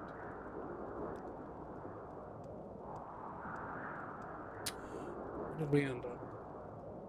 We're just south Waldron. We'll just hop back over the hills. In the meantime, I'm sure there's another book we can read.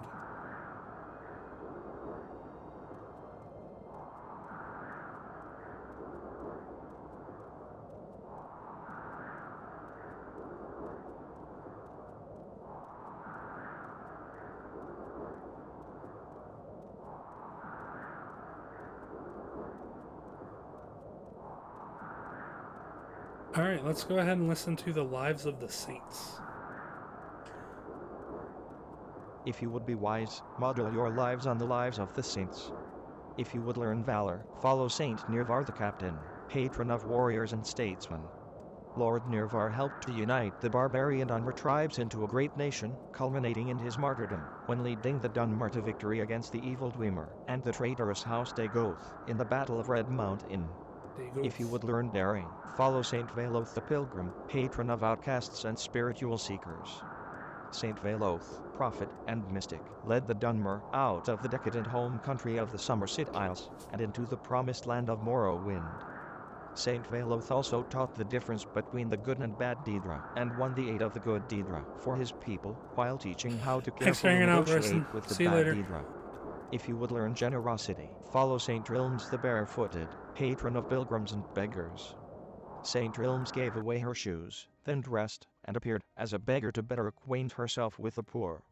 If you would learn self-respect and respect for others, follow Saint Terralor the Penitent, patron of tanners and miners.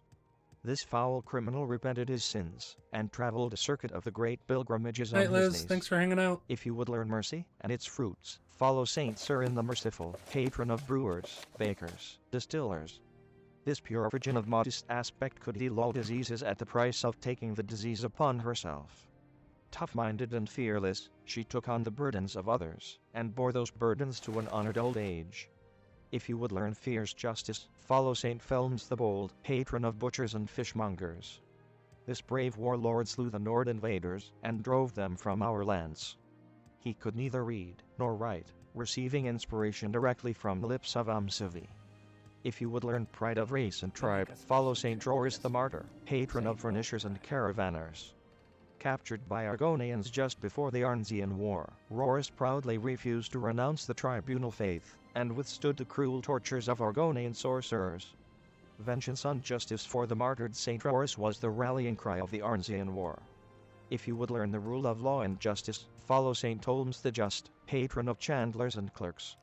Founder of the Ordinators, Saint Tolmes conceived and articulated the fundamental principles of testing, ordeal, and repentance. If you would learn benevolence, follow Saint Delin the Wise, patron of potters and glassmakers. Saint Delin was head of House Indoril, a skilled lawyer, and author of many learned treatises on tribunal law and custom. If you would learn the love of peace, follow Saint Maris the Peacemaker, patron of farmers and laborers. As a little girl, Saint Maris showed healing gifts, and trained as a healer. She ended the long and bloody House War, intervening on the battlefield in her white robe to hail warriors and spellcrafters without regard to faction. The troops of all houses adopted white robes as her standard, and refused to shed the blood of their brethren. If you would learn reverence, follow Saint Lothis the Pious, patron of tailors and dyers. Contemporary and companion of the tribunal, and the best-loved Almarula of the tribunal temple, he formulated the central rituals and principles of the new temple faith. Well met. Saint Lothis is the symbolic mortal bridge Thank you for between hanging the out. gods Thank you for and the lurking. faithful and the I archetypal really appreciate priest. what you've done for this stream. Like, seriously. Ah, welcome. What may I do for you?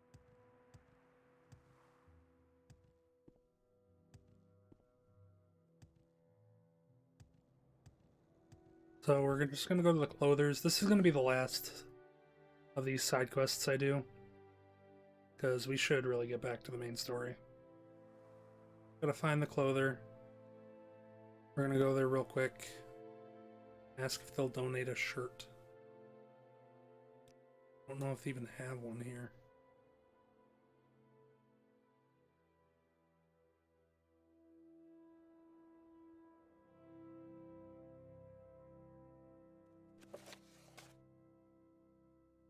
You know, ask, oh, just general clothers. Okay.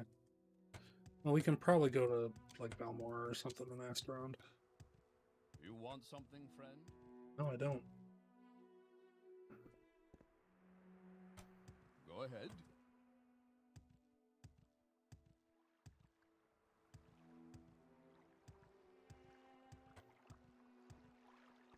Go ahead. Today was a really long day at work, and I can really feel it winding down, so maybe we'll finish this up and call it a night tonight. I don't know yet.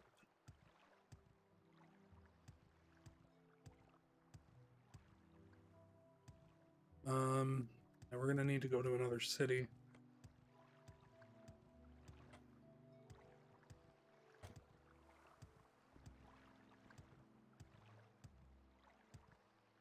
I think that other ship there will take you to the other expansion, Blood Moon, if I remember correctly. Let's go to Elbernora, why not? What is this regarding, Nord?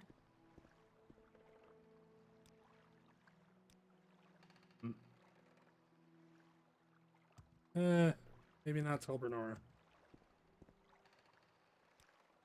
What about... Oh, I know, Malakmar. This is a big city.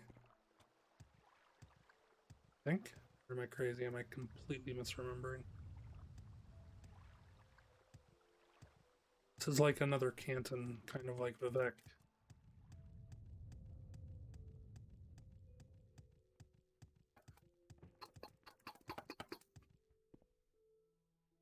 These, I think there should be shops in here. Yeah. Smith. Armager Stronghold.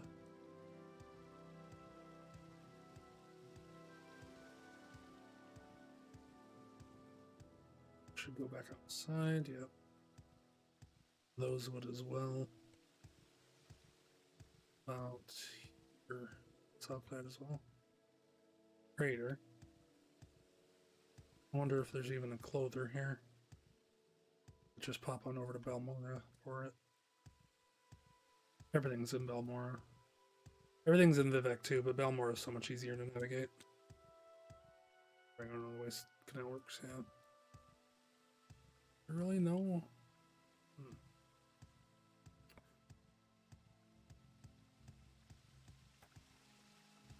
Let's go down one of the long hallways. So I think that'll take me up to the upper section.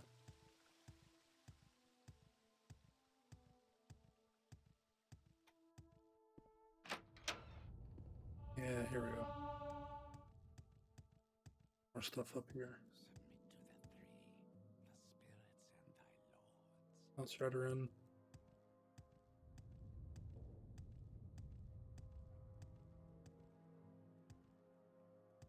Dunmer Temple. What do you want? These are slaves. What is this regarding, Nord?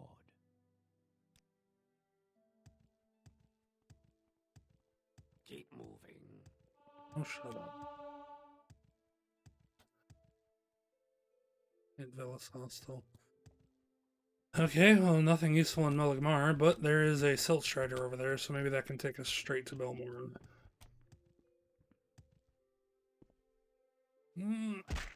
Ow. Fuck.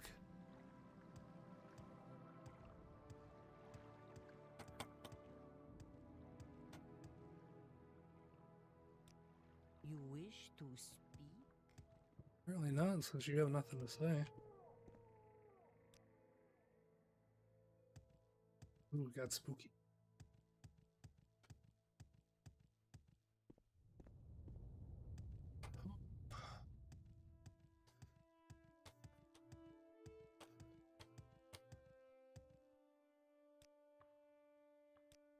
Well, I can get to walk when you can ride? one more offer. And so much money to stuff. Just gotta do.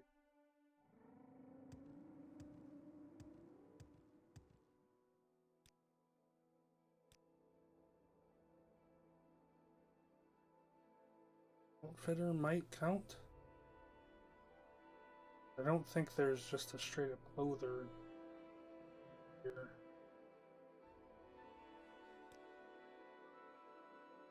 I guess we'll try an outfitter.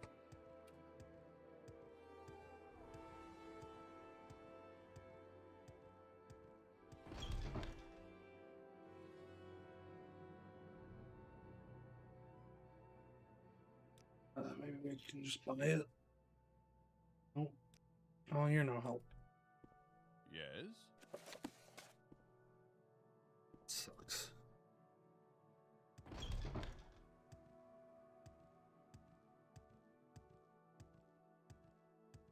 You may speak. Speak up. Oh, shut up. Seller.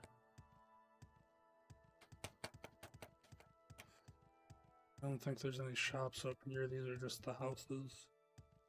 Oh, never mind. There's some shops over here, I think.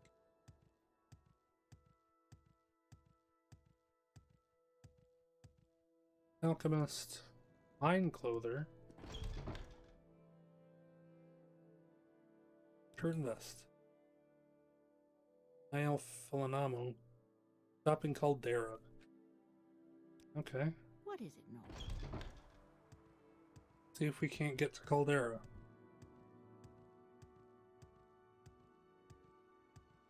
For this, I'm gonna hit up the Mages Guild, see if they can teleport me there.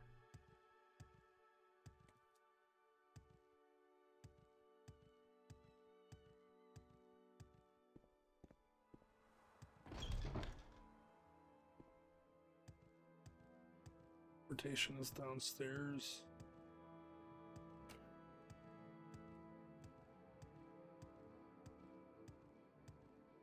You there. Travel. Oh, there. Wait. You want something? We're here. Good day. Let's do business. I'm good.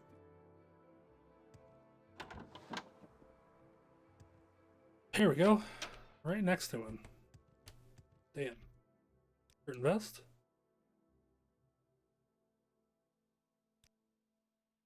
You're not wrong, dude. I'll buy one from you, though. It's not like it's fucking expensive.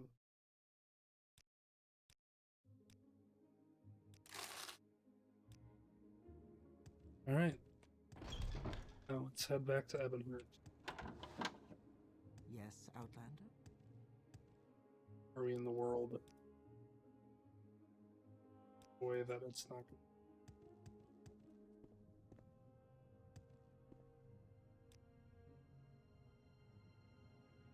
That killed me. Yes. If I do this.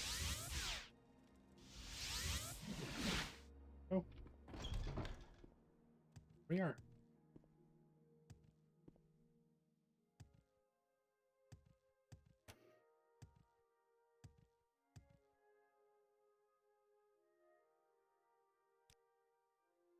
Very good, Hunka. Congratulations. When you're ready for your next Almoner mission, speak to me again, but before you do, you might take a look at this book. I found it helpful. Go ahead, keep it. I've learned all I can from it. Bye. I'd be happy to talk. My pleasure, really. Need food and refreshments. We've had generous offers of food, but we've had trouble getting donations of strong spirits. Determined that we need 5 bottles of Cyrodiilic brandy. These make the rounds in the trade houses and porter clubs in Belmore and ask if the publicans will donate Cyrodiilic brandy. When you have the brandy, please deliver it to me. I'm good, dude. But if you can trade me in mercantile, that'd be cool. I want to work on it.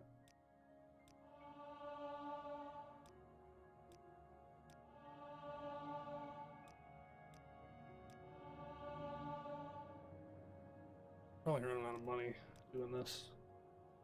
Yeah, I am.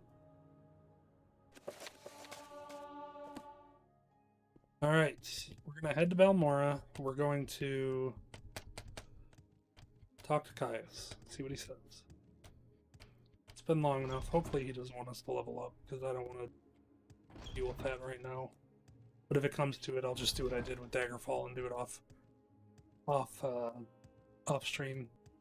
How can I help you? Get to the point where we can continue.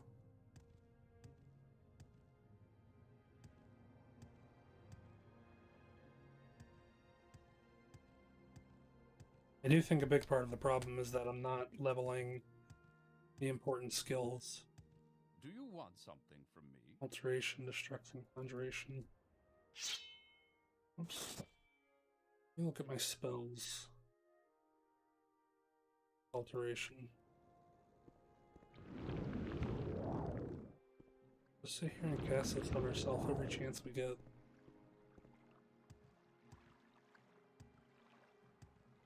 That'll at least grind our alteration. So if we keep doing that on our way. So, where are you from? You know, welcome. What may I that'll get us to what we need to be. And we can walk on water. Whoa. Real Jesus shit over here. Take me to Vivek. Short trip, long trip. You decide. Short trip, long trip, you decide.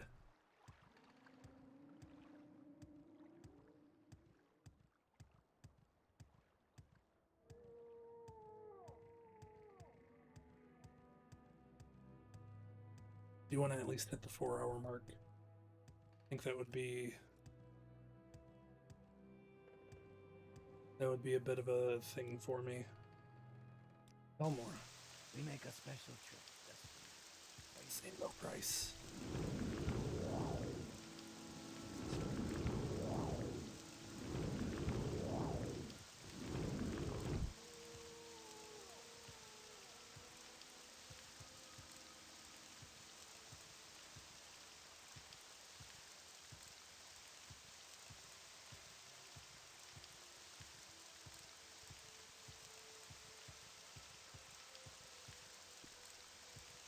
Alright, Caius.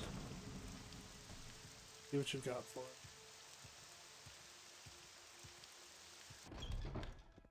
I'm gonna sleep in bed though.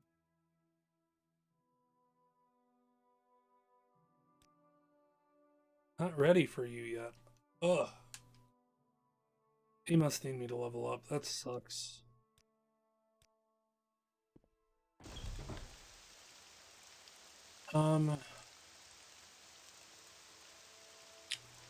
Oh shit.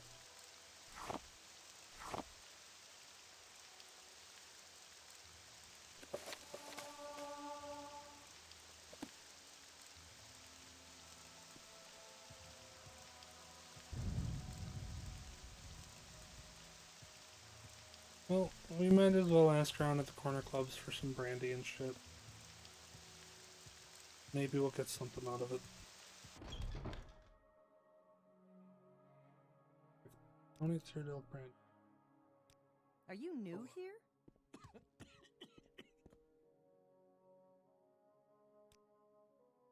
Sorry, I have only 2 bottles, and you're welcome to one of them for the cult, but I happen to know that Banar Saren just took delivery of some Cyrodiil brandy. Probably got it stored in the closet in the hall just right of the bar. Now, of course, it would be wrong to steal that brandy, even though everyone knows the Council Club is just a front for those Kamana Tong gangsters. But for such a good cause.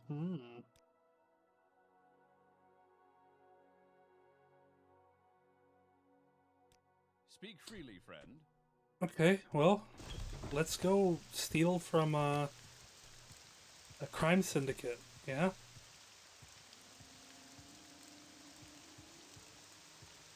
It's for God.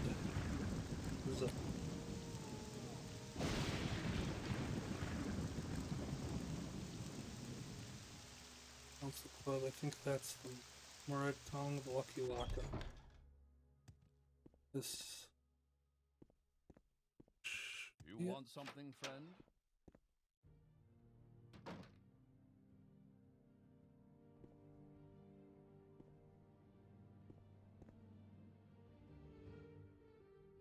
This ain't it. You want something, friend? What's your story?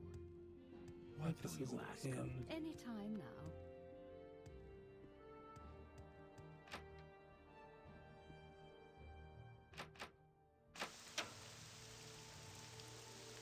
Let's try the Council Club. Quickly, Outlander. I haven't much time. Yeah, here we go. Tell your friends Make about it this quick, place. Outlander.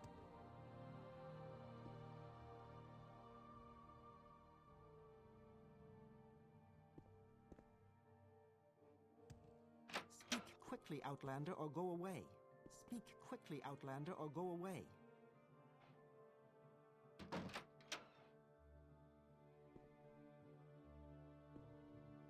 I guess this isn't the place either. Oh, never mind. Here we go.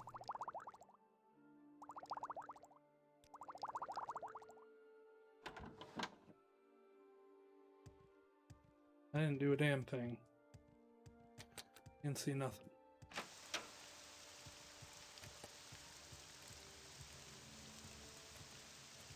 Where would you like to go?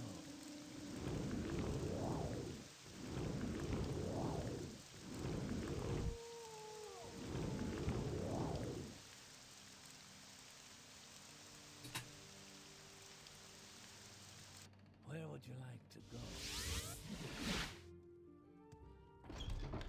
Oops. What? Why did you put me in Pelagiad? What? Oh, you butthead.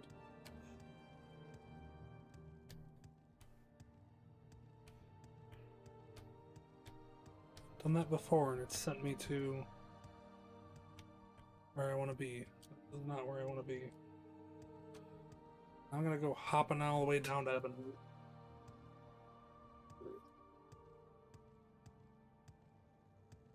Well, fuck it. Let's throw on another book.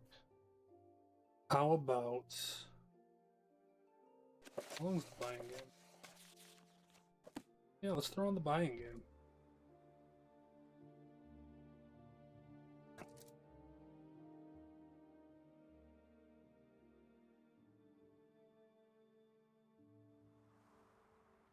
So many people simply buy the items they need at the price they are given. It's a very sad state of affairs when the game is really open to all. You don't need an invitation. And it is a game, the game of bargaining, to be played seriously, and, I hasten to add, politely. In elsewhere, it is common for the shop owner to offer the prospective buyer tea or sweetmeats and engage in polite conversation before commencing the business. This eminently civilized tradition has a practical purpose, allowing the buyer to observe the wares for a sale. It is considered impolite not to accept, though it does not imply obligation on the part of the buyer. Whether this particular custom is part of the culture or not, it's wise for the buyer and seller to greet one another with smiles and warm salutations, like gladiators honoring one another before the battle. Bargaining is expected all over Tamriel, but the game can be broken if one's offer is so preposterously low that it insults the shopkeeper. If you are offered something for 10 gold pieces, try offering 6 and see where that takes you. Do not look like you're very interested, but do not mock the quality of the goods, even if they deserve it. Much better to admire the quality of workmanship, but comment that, regretfully, you simply cannot afford such a price. When the shopkeeper compliments your taste, smile, but try to resist the flattery. A lot of the game depends on recognizing the types of shopkeepers, and not automatically assume that the rural merchant is ignorant and easily fooled, or the rapacious city merchant is selling shoddy merchandise. Caravans, it should be mentioned, are always good places to go to buy or trade.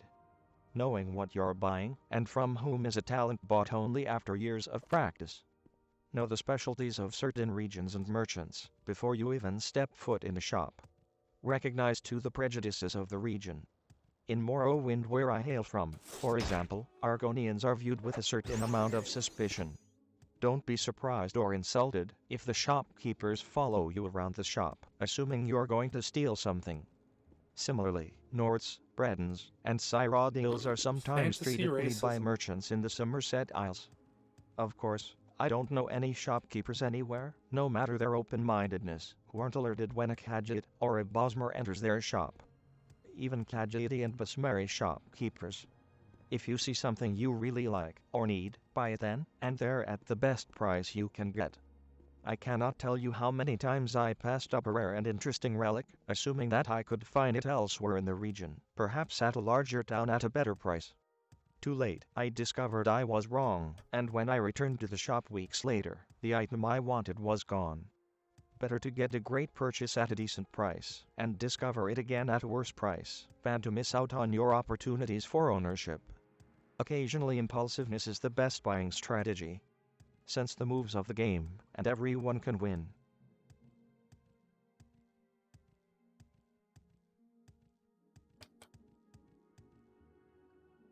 Well, that one was kind of silly. I'm like tempted to do the spell again to try and get there again, but I'm also really scared of ending up back in Pelagiad, because that would be really annoying. I feel like I'm close enough. I'm just going to jump a little bit more, get a little bit closer, and then we'll do the spell.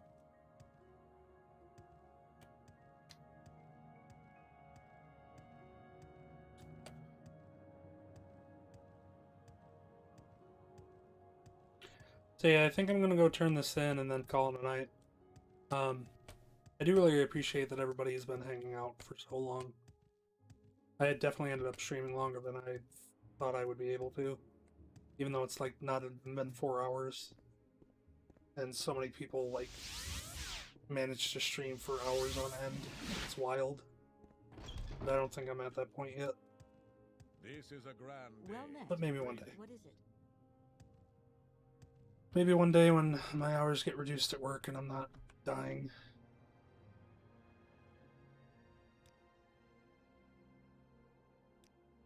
Was given gloves.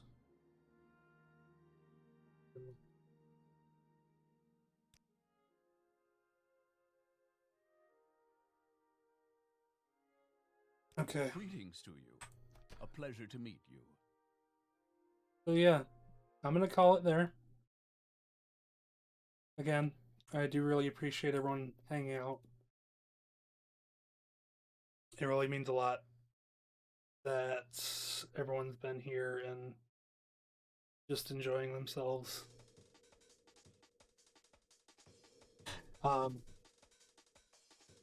Let's see. Yeah, I know what you mean, Scoutsy.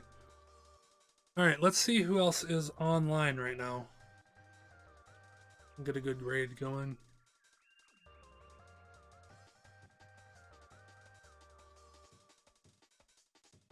Mortis is online. Dr. Orochi. And we'll go to X Mortis.